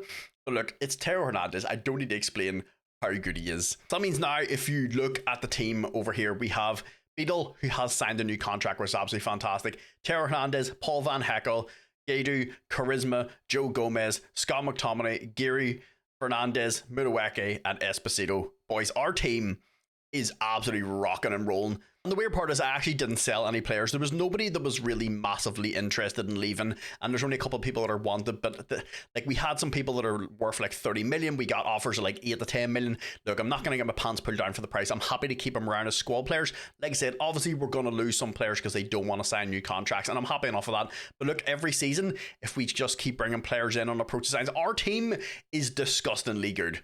It is I'm not going to lie, I didn't actually think we were going to get Van Heckel and Teo Hernandez. I didn't think we were going to get them. Scott McTominay, I thought was kind of pushing it a little bit. Obviously, he's played in the Premiership for Man United, so I thought we had a chance of getting him in. But I didn't think there was a chance in hell we would have got Teo Hernandez and Van Heckel. And then the best thing is, I offered for them, and I was like, right, now that I've offered for them, loads of big clubs are going to come in and offer them. Not a single team. Nobody, because in FM24 that always happened. One player would sit, they'd be out of contract, they'd be out of contract for months and months and months, and then as soon as you offer, the fucking world just decides the offer. So it never happened, which is amazing. I'm actually really, really hyped for this. I feel like this season we probably do what we did last year. Stay in Champions League football. I want to do a lot better in the cups. I think the Carabao Cup and the FA Cup, obviously we don't know how far we've got in them, but we went out in the first match. Obviously, I think it was in the Carabao Cup or the FA Cup first match. We got 3 matches into the other cup. Obviously the Champions League we did not do great. We played absolutely fucking terrible. So that's another thing we do want to improve on. I feel like our team is more than good enough to get to the knockouts, maybe the round of 16. Obviously this is very dependent on injuries and stuff. Touch wood, nobody gets hurt. But I honestly feel like I want to at least hit the knockouts of the Champions League, and I want to try and win one of the cups before we finish this save. But boys, this is the team going in to fucking season 4. I think it's absolutely fantastic. Obviously, look, I would love to bring us back in January for the approach of signs, but sometimes I literally just can't. When I sign the players, I can't find out where they go unless I write them down. I would rather just leave them to this window. But obviously, look, no matter how bad the youth intake is, I will bring you back in April for that, so you always get to see. Also, said I would show you at the start of every season probably how good the young players are getting. Sam Barber, I am going to try and get this kid out on loan because there's a lot of people that want to loan him. Nobody big, which is kind of a little fucking annoying. But look, he's 6 foot. He's going to be the future of our defensive midfield. I honestly feel like maybe next year I bring him up and put him into the team. I feel like maybe next year or the year after, maybe season 5, we bring him up in the first team, we give him a season. I feel like this kid could be absolutely disgusting. Or even if I just loan him out for a couple of seasons, and then when you take the save over, because on Friday, when season 5 goes up, the save file will be attached to that once it goes live, because a couple of people have been asking, am I going to upload? Yes, I am going to be uploading the save file. I honestly believe if you take this on, this kid is going to be absolutely disgusting. He's also English, he's 6 foot, and he's got fantastic hair. Another one that's also very, very good, I think is going to be pretty good, is Nicky Roach. He's got really, really good determination, good flair, good passing, good technique. First touch is good. His physical stats are absolutely insane. The dude is a fucking flam machine. A little weird with regards to like the attacking and stuff and the aerial, but like you don't really need him to. He's one of those players you kind of bring on and just go run at people. But look, he's only 18 years old. He's English. He also has fantastic hair. He also has 4 to 5 star potential. Then another one who could be very, very good as well, he's still only 16, is Darlington Dorgu. Obviously, we got him on the last youth intake there.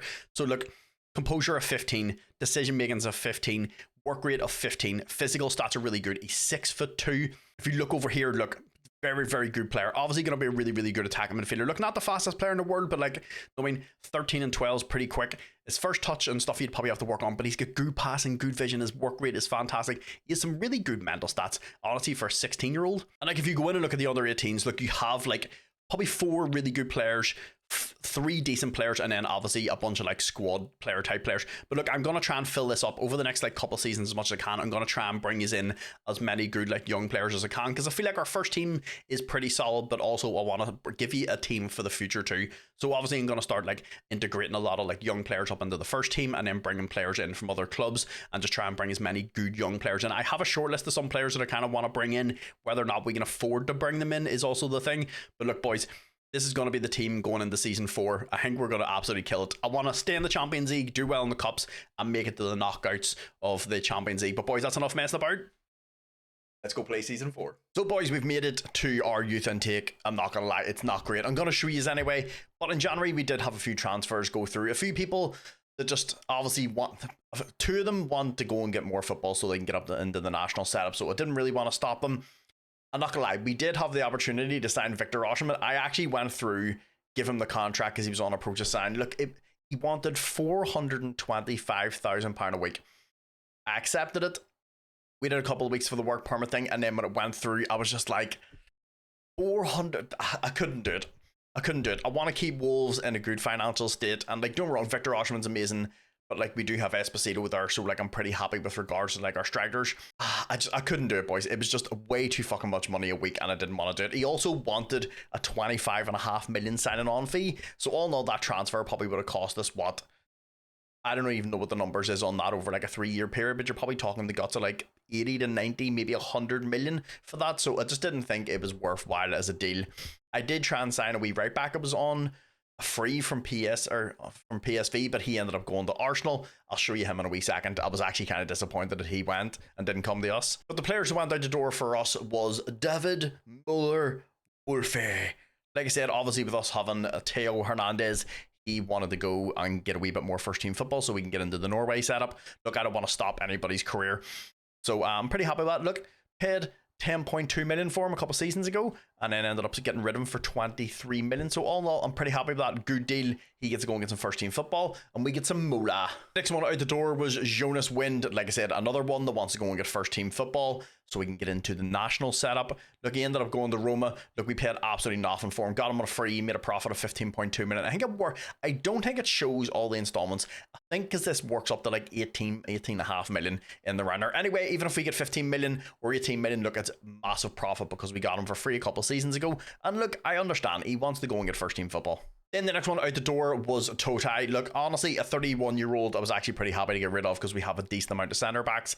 Look, got rid of him over to Sheffield United for a total of 12.2 million. Look, we bought him for 900k, pretty much made like a 12 million pound profit. So all in all, look, we've made very, very good money. Obviously, with me bringing in a lot of players that are on approach to signs and then selling them on, it's always going to be profit. So all in all, look, I'm pretty happy with this. It's a player I wanted to get out the door, and once again, more money in the bank, boys. And the last one out the door was Nassar Njiga. I think that's how you say Njiga. Look, honestly, we didn't get a lot of money for him. He went over to Elche for a total of 3.8 million. We did pay 10 million, so we made a wee bit of a loss on that.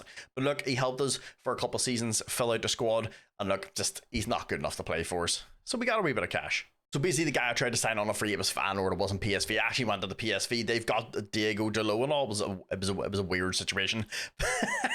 So this was the guy I did try to sign on a free. Look, obviously, he's a very, very good fullback. As you can see over here, physical stats are absolutely insane. Like speed, he's basically like Alphonso Davies a wee bit on the right hand side. And look, he was completely on a free, but he ended up, like I said, going to Arsenal. Look, Arsenal, even though we're doing technically better than Arsenal with regards to where we finished last year, he just didn't want to come and sign for us because they just have the better reputation. But look, we tried. I did try to offer him a wee bit more money, but he wanted to go and play for the Gunners. So yeah, I couldn't do it, boys. I just couldn't give Victor, as much as I wanted Victor Osimhen in the door, the £425,000 a week and then the like 25 million sign-on fee, I just couldn't do it. So I'm not gonna lie, I completely forgot the Shrews Youth intake. I actually went away to make myself a cup of tea and went, shit, I forgot the Shrews Youth intake. So all in all, look, it wasn't bad. It says it was good, but it's not great. We have Leif Deitch, I think that's how you say his name. Really, really good physicals for 15-year-old. Really, really good. Flair is good. I mean, good technique. All in all, like I said, really, really good young player. He's English. Of course, we're going to sign him anyway and just bring him into the squad. Christopher Jarvis, another one. All in all, look, pretty decent. Could be good. That's the thing. Sometimes you've got like little hidden gems. Like he could end up being like a really good 3-star player, and then you have a really, really good squad player. Also, hold on, what personality is that? Antigua and Barbuda. Okay, I've never seen that badge before. Then the next one is Paul Smith, one of our last elite players. Another one, 15 years old. We'll sign him because he's a pretty decent young player. But look, all in all, look, a couple 3-stars and stuff. I looked at them, they're not great. Like I said, our first 2 youth intakes were very, very good. And some of these players, like I said, Paul Smith could end up, if say he hits 3-star and the other guy hits 3-star, you've got a bunch of really, really good squad players, young players, and then also maybe because they're in the Premiership, you can sell them on for a wee bit of cash and make some profit and stuff. So all in all, look, the youth intake, not fantastic, but we did get lucky with the first 2 seasons. That's probably the best youth intakes I've had in a long time. If you've watched the channel for a long time, you know my youth intake are not great. But all in all, boys, look, it is what it is. So boys, we're at the end of season 4. Look, obviously, like I said, I just keep doing what we're doing. If we can stay in Champions League football through the league, that is absolutely massive. And then, like I said, I want to do better in the cups, because if I'm just being realistic, we've been shit in the FA Cup and the Carabao Cup. There's no beating around the bush, boys. We've been pretty bad. And then obviously the Champions League, we didn't even make it out of the fucking league phase last year. Like we were at like 23rd or 32, I can't remember what way it was around. We were shocking. Anyway, so I think the knockouts in the Champions League, try and stay. I would love to stay in Champions League football in the league, but if we just stay in European football, Champions League or Europa League would be great. Obviously Champions League is the goal.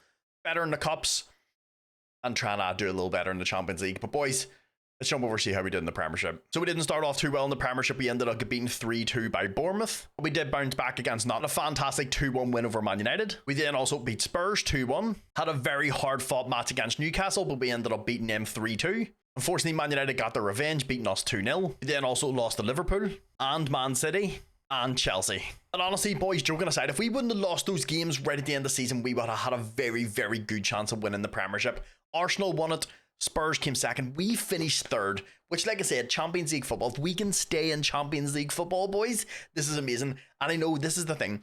I get like ultra competitive with this shit. If I start getting like 6th place, 3rd place, I want to keep going and going and going. I also have to understand what we have done with Wolves in 4 seasons. I think if you were a Wolves fan and you've seen this, you would happily take your team being in Champions League football in 4 years. Honestly, if you were just in European football in 4 years, I think it'd be a massive turnaround. And as a Man United supporter, I feel the pain. Obviously, we've never been where Wolves are right now, fighting relegation, but like, we were pretty fucking close to it last year. We finished like 16th or 15th. It was pretty bad. So look, finishing in here in 3rd, 38 games played, 21 wins. We did have 11 draws, so I feel like the draws also probably killed us as well. And then, like I said, we had 6 defeats. Those 3 to 4 defeats at the end of the season, honestly, like if you think about it, we're what, 6... We're 12 points behind. Give respect to Arsenal. They are very, very, very far ahead of everybody. But say we don't lose 3 of those games. That's another 9 points. We're only 3 points behind. Maybe if we didn't, the draws, if I'm being realistic, probably killed us. 11 draws, the same as like was it the first season or the second season? We had 12 draws and it absolutely murdered the season for us. And I feel like that's kind of just where we went wrong. Honestly, too many draws. But look, we have done fantastic. I have to remember that we have done fantastic. So with regards to the team overall stats, if we go into the general, go to attacking, go to goals, look, we were in 74 goals we scored. Arsenal did fantastic. They have a very, very good team in here. Gao Keres, even though he's not scoring in real life, is very, very good in FM. Their team's great. We scored 74 goals. We're ahead of Chelsea, Spurs, Man City, and Liverpool. So yeah, I'm pretty happy with this. And then if you go to defense and go to conceded, Wolves, we're in joint 3rd with Brighton, Newcastle. We conceded 45. Do you want a little joke? So we got Van Hackel and we got a few other players. Yeah, I couldn't get a work permit for Van Hackel until January, so he didn't even play the start of the season. Neither does Teo Hernandez. So yeah, I don't know what happened there. I did apply for the work permit at the start of the season, and then apparently it has to be a bug, because I applied for the work permit. It went through when I signed them, and then when I come back in January, it says they were unregistered, and it said the wee WP beside them. So I don't know what happened. I don't know if I fucked something up along the start of the season, or it's a complete bug. I'll have to look into it. But yeah, Teo Hernandez and also Van Hackel didn't play the start of the season, so we probably could have won the league, boys, if they were there. But look, I'm not saying that was the difference maker, but like, it probably didn't help things. But all in all, boys, a absolutely fantastic season. Again, like I said, finishing Champions League football 2 seasons in a row, guaranteeing it ourselves. We didn't have to win any cups or go through other European competitions to get into Champions League. We just got there of our own accord. So boys, the league's out of the way.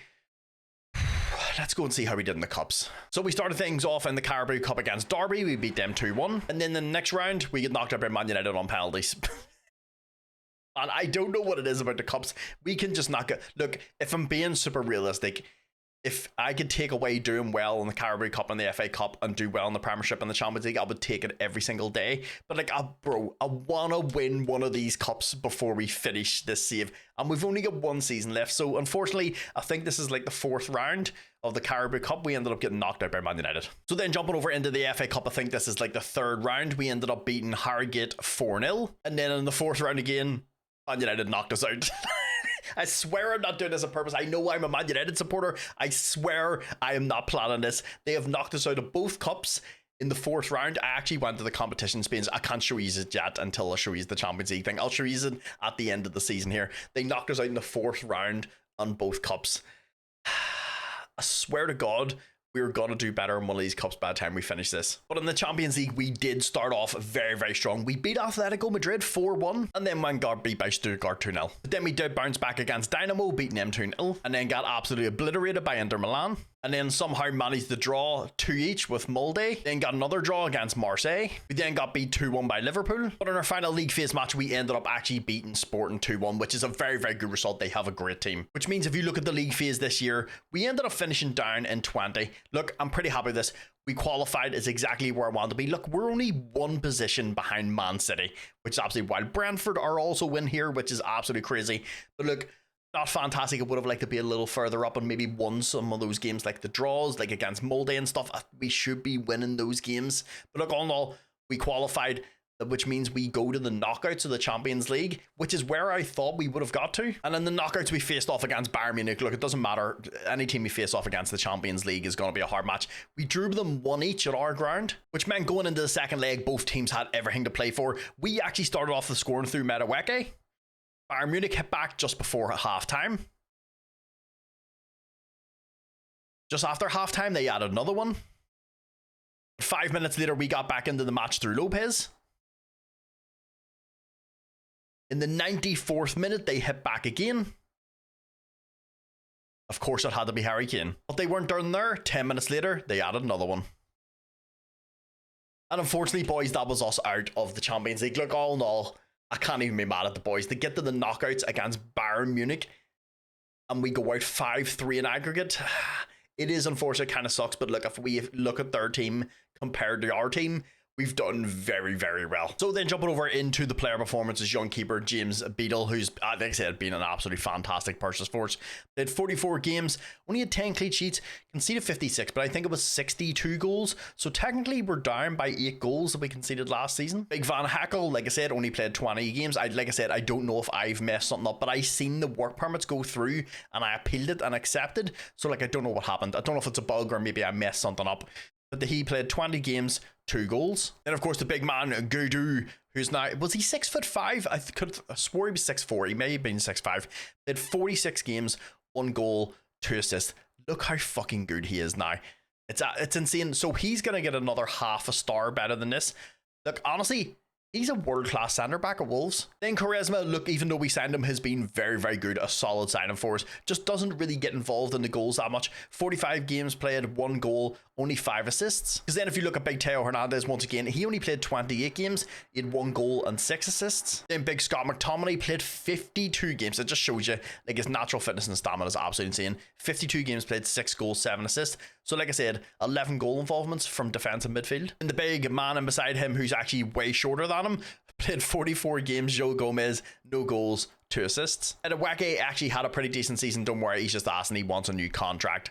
So he played 48 games, 3 off the bench, 19 goals and 8 assists. So what's that, like 27 goal involvements this season? He just seems to be getting better and better the more he plays. Gary, who once again, last season scored a lot of goals, but maybe didn't get just as many assists, but he played 43 games, 17 goals and 11 assists in total. So we get 27 goal involvements this year.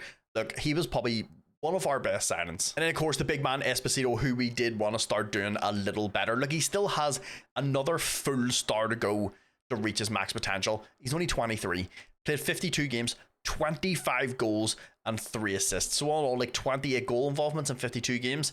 Not bad for a dude that's like only 23. Because if we jump over and look at the team now, honestly, look, I'm looking at the team. The only people I could kind of see is maybe Quaresma, us improving Quaresma and going someone a wee bit more attacking.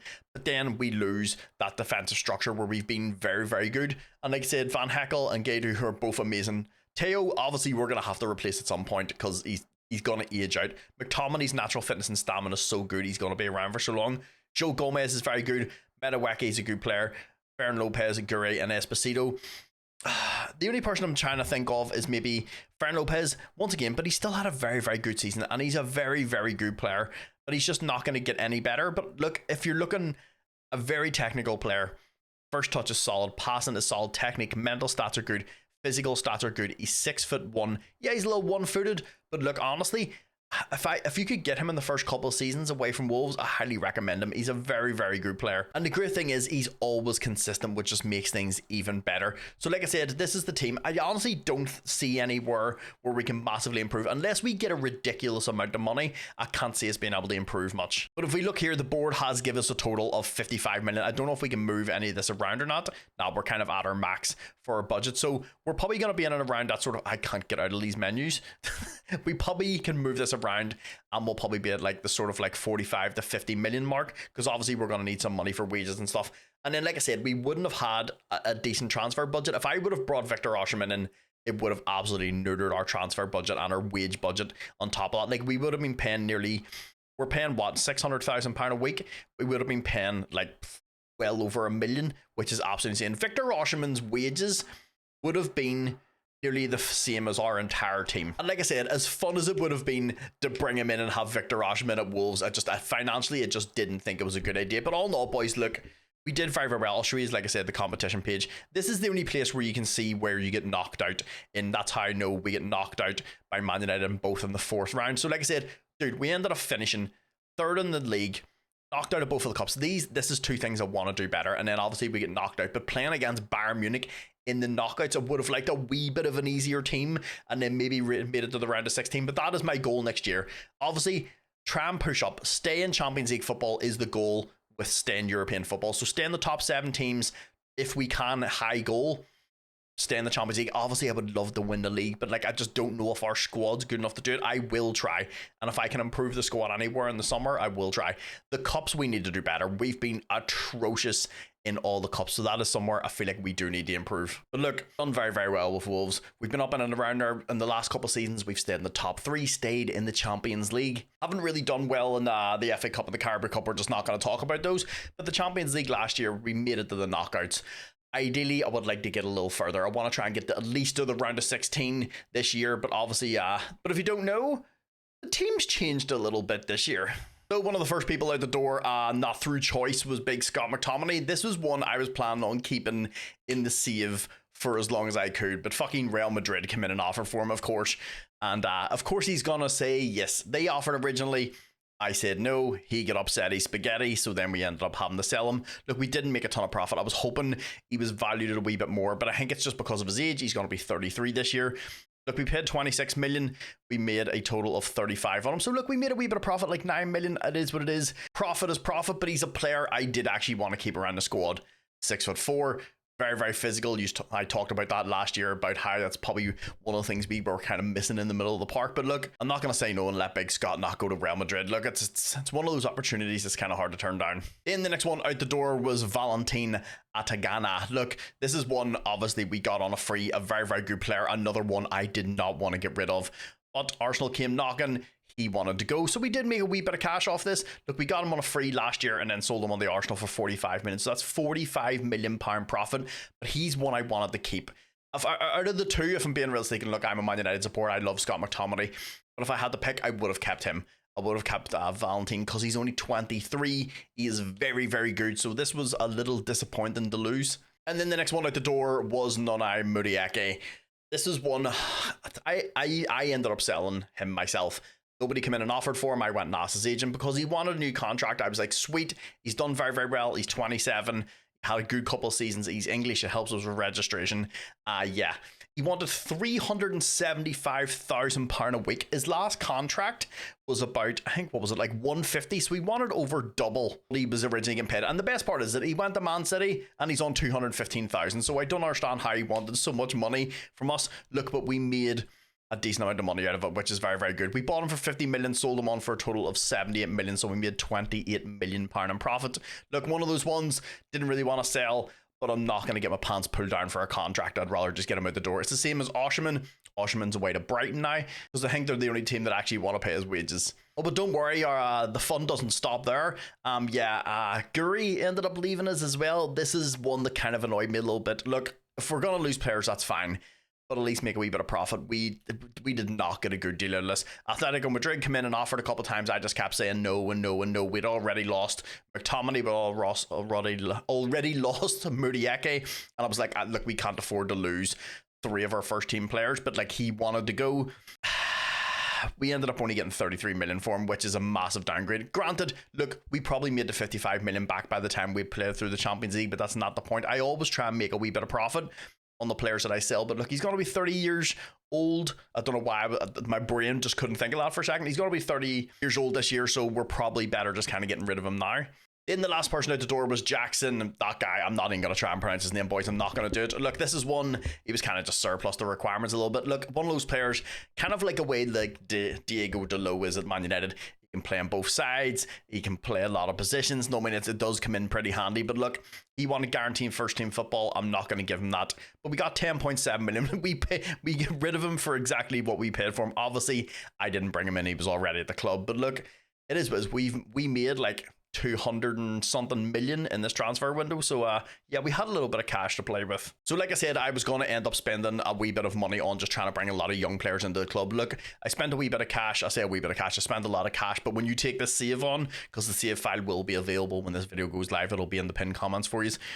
Yeah, I got this little guy, Eduardo de Cormo. This is going to be one, look, we're going to need a replacement for Teo Hernandez at some point, and this guy has very, very good potential. He's Brazilian, he's only 19 years old. Physical stats are insane, as you can see over here. He is very, very quick, very, very technical. Look, probably going to need a couple of seasons to kind of develop and see how good he becomes. And look, we got him for a total of 6.2 million, which is an absolute steal for a very, very young player. You can usually find very, very good young Brazilians and Argentinian players, and he's one of them. As you can see, he's in the under 21s at the minute, and he has good potential.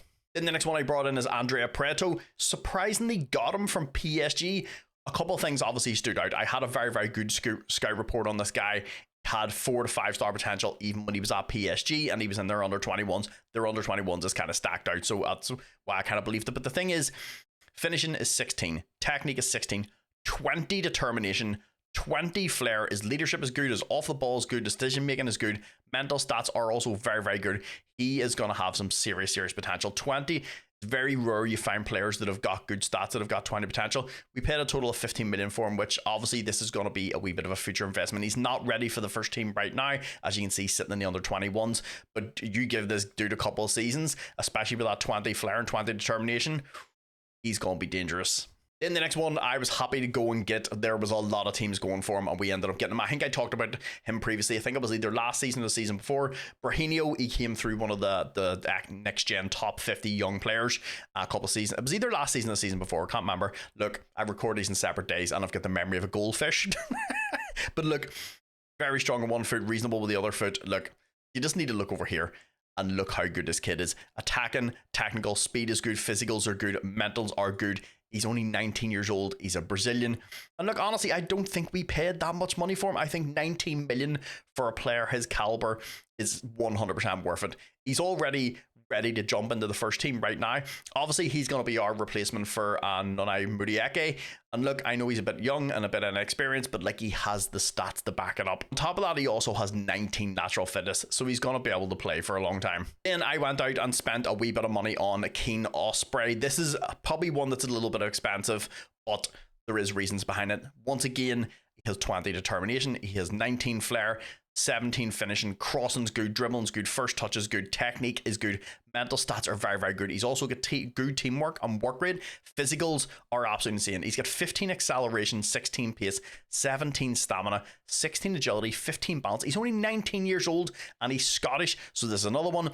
He's very strong with his right foot and fairly strong with his left foot, so you're gonna need people that can play in multiple positions. This guy can play up front, he can play out on the right hand side, you could train him to play out on the left as well, and like I said, you're going to be playing a lot of competition, so you're going to need to have at least 2 people in each position, and this dude is very, very good. We did, like I said, paid a wee bit of money for him, and this was mostly just because he's Scottish, but he's playing for an English club and had to pay a total of 35 million. They would not take anything less. I tried my best, boys, but this is a dude with 20 determination and 19 flair. Once again, in a couple seasons is going to be disgustingly good. Then another one I brought in is young Santiago Castro. I have heard loads of people saying how good this kid is. He was actually transfer listed. It's one of the reasons why I went in for him. So he's going to be a replacement for Guri. He's only 24 years old. He's Argentinian, little one-footed, but look, the kid has ridiculously good talent. Like if you go over here, look how good he is. He's probably a lot more well-rounded than what Guri is, and he's guaranteed 4-star potential, so he's going to get a half a star betterness, which is probably not much, but look, his determination's high, his mental stats are insane, technically gifted, physically very, very good as well. He's got good natural fitness and he's got good stamina. He also has 18 work rate.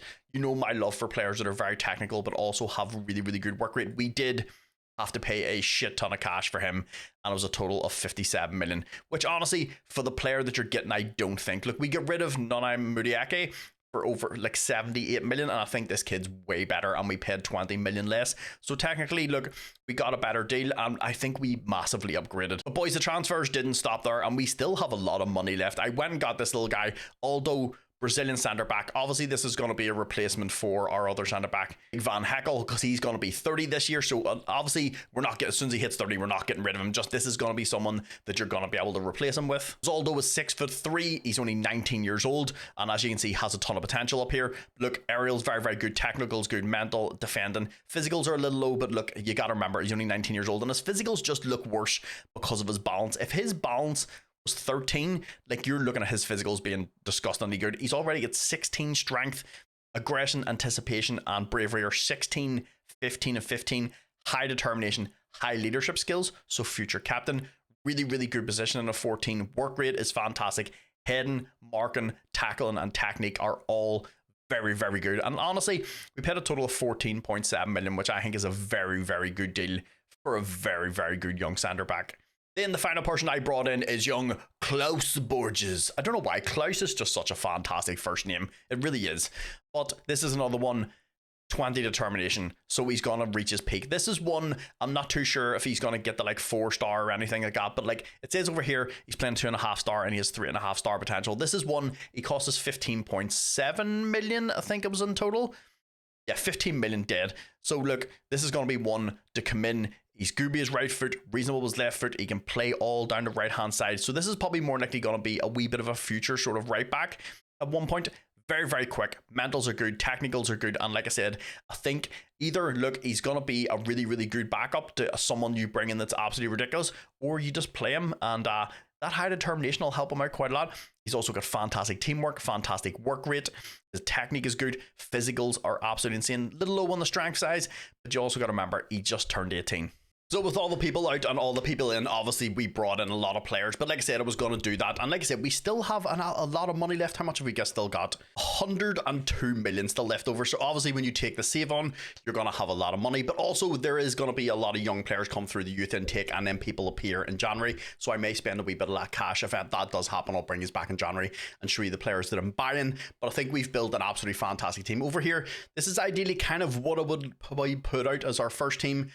Beadle, Hernandez, Van Heckel, Gaidu, and Charisma. Just a solid back four. And then I'm going to bring young Barber up. I couldn't find a defensive midfielder that I thought that was good enough that we didn't. There was a couple of really, really good ones, but they wanted like 80 to 100 million. And look, I don't want to spend that type of money. We do have a very, very good young DM right here in Barber, and we just need to give him some football. He's 6 foot. He's pretty good all round. He's English. And look, if we give him a wee bit of time, probably over the next couple of seasons, I think he's going to be absolutely disgusting. And obviously, young Castro out on the left-hand side. Fer Lopez is always going to keep a spot. The dude has given me no reason to drop him or replace him. And then Brahino and then Esposito. The Saudi League tried so hard to get Esposito off me, but I just told them no, they're not getting it. And he's not upset, so I didn't see the point in rocking the boat. And we had already sold a lot of players, so I didn't want to move on our only striker as well. But boys, this is going to be the team going into the final season. Like I said, if I do decide to buy anybody in January, I'll bring you back for that, and then I'll have a wee hook around and see if there's anybody good on the approach of signs. As always, I'll bring you back in April for the youth intake. Look, I'm hoping for one last hoorah, one last good youth intake. But boys, that's enough fucking about. Let's go play season 5. Boys, we're at the end of season 5. Look, we know what the deal is. Try and stay in some European football. I would like to get to the round of 16, at least kind of try and get in a rounder in the Champions League. And please, dear Mother of God, can we do something in one of the cups, the FA Cup or the Carabao Cup? It'd just be nice. Look, did they even get the wee final in 5 seasons? But all in all, look, even if we didn't have a great season this season, I think we've done very, very well with this Wolves rebuild. We've brought in some fantastic young players. We've made a ton of profit. We've got the club in a good spot financially, also with our club ranking. So let's go see how we did in the Premiership. So we started the season off with a fantastic 2-1 win over Crystal Palace. We then beat Spurs 1-0, got slapped around by Man City 3-1, had a fantastic 3-1 win over Man United, then also managed to absolutely evaporate Arsenal, beating them 5-0, and then went and got beat by Burnley 1-0, Brighton 2-0, Chelsea 2-1. But then I had a fantastic 3-2 win over Newcastle. And with all that said and done, we ended up finishing 5th. I'm not going to lie, I'm a little disappointed because we finished just outside of the Champions League games. And once again, in the middle of the season, we just had that little blip. I think it was 1 month. We played about 6 games and we lost 4 of them, which just honestly absolutely killed it. If we would have won, say we won one of those and drew one of them, that gives us 4 points. That takes us back up in the Champions League spots, and unfortunately we just didn't get there. But look, like I said, we've had a fantastic 5 seasons. We really have. We've taken Wolves from like the bottom of the fucking Premiership to up there. Look, we didn't get a chance to unfortunately win a Premiership, but look, that's okay. That wasn't my main goal. It was just to make Wolves a more competitive team. They're also a Champions League team / European team now, because we're not going to be in the Champions League next year. But look, all in all, finishing on 38, finishing in 5th spot, it's not a bad result. Because then you jump over into the table, as you can see, we finished on 5th, 38, 20 wins, 8 draws. We had 10 losses. Like I said, just if we would have got 2 more wins, we would have been in the Champions League. But we had 61 goals for, we had 39 against, 22 goal difference, and 68 points. And we had a nice little run right at the end of the season. But just unfortunately, that little blip in the middle of the season kind of cost us. So if we go over to the team overall stats, there's a lot of menus to click into, boys, don't worry about it.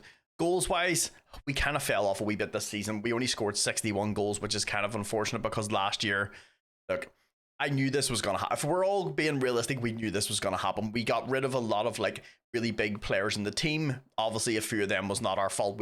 They moved on to bigger clubs and we replaced them with younger players that were going to take a wee bit of time to develop. But I'm very, very proud of the boys. Finishing where we finished with a young team is absolutely wild. So that's hopefully defensively we're a little better. Yeah, look, we're up in joint 3rd. We conceded 39 goals. I'm very, very happy with that. But just firepower, we just didn't stick it in as much, boys. But all in all, we guaranteed European football, and like, I'm pretty happy with that. I wish it was Champions League though. So that then takes us over into the Carabao Cup. I actually went and checked. This is the 3rd round where we played Crew. We beat them 3-0. In the 4th round, we faced off against Charlton. We beat them 5-2. But unfortunately, this is where the Carabao Cup ended for us, boys, in the quarterfinals against Spurs. They beat us 2-0. We had a man sent off in the 40th minute. Really didn't help us because then they scored 2 goals straight after that.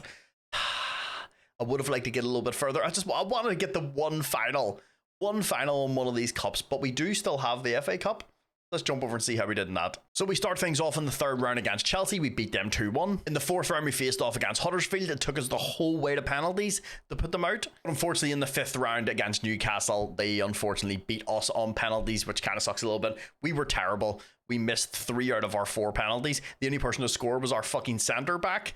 Look, this is unfortunate. Like I said, I just wanted to get the one final, boys. This one.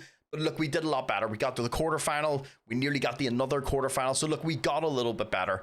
I'm not gonna lie, it's been a very, very good rebuild. I've been having a lot of fun with this. I wish I would have been able to leave you with Champions League football. But look, if we're being realistic, like I said, boys, we've taken Wolves from the bottom of the pack up into a top 5 team. I think we can all agree, look, that's been a very, very good rebuild. But we still have the Champions League, boys. So we start things off in the league phase against Shakhtar. We beat them 5-2. We then went up against a team I know absolutely nothing about, Pogon. We beat them 2-1. Then unfortunately got beat 2-1 by Stuttgart. But we did bounce back against Benfica, smashing them 3-0. We then beat Celtic 1-0. And we absolutely obliterated Anderlecht, beating them 6-0. We then drew 1 each with Juventus. Then in our final league phase match, Barcelona absolutely clapped the cheeks off us 5-0. Which means, boys, if we jump over into the league phase, as you can see, we finished up in 9th. So, like, a vast improvement from where we were. We were like 23rd last season. So, to go the whole way up in the 9th. At one point, we were up in 2nd. Granted, I feel like we got a wee bit of an easier run. Look, I'm not downplaying the team. They did absolutely fantastic. There's a lot of really, really hard games in there. But I feel like we got a wee bit of an easier run than we did last year. Because, like, we were playing a lot of bigger teams last year. But look, to finish in 9th, just outside. Look, if we would have got one more point, we literally would have went up into automatic qualification and just straight into the round of 16. But it means we automatically qualify for the knockouts, where we faced off against Man City. We beat them 2-1 in the first leg, which meant in the second leg we had everything to play for, but they started off with scoring through, no surprise, Erling Haaland. 3 minutes later, they got another one, which then took us to extra time, but we got one back through Esposito, which then took us to a penalty shootout. Of course, Erling Haaland scored his penalty. He's not going to miss. Big Esposito stepped up for us. Phil Foden scored for them. Baldanzi then missed his. Fabian made a 3 out of 3, which meant all the pressure was on our centre back. And he missed it. Which meant, boys, unfortunately, we end up going out of the Champions League at the knockouts again. The two teams we've got, we get Bayern Munich in the knockouts last year, and then we get Man City this year. Like, that's absolutely wild. Can we get a wee bit of a smaller team? But look, all in all, we put up the best fight we could put up. We really, really did. Like, I couldn't ask any more from the boys. We took Man City, who, let's be honest, has a way better team than us, the whole way to penalties. Which means then, boys, jumping over into the player stats. The big man, James Beadle, honestly been a fantastic signing for us. 54 games played, 14 clean sheets, conceded 63. Probably a little higher than I would have wanted.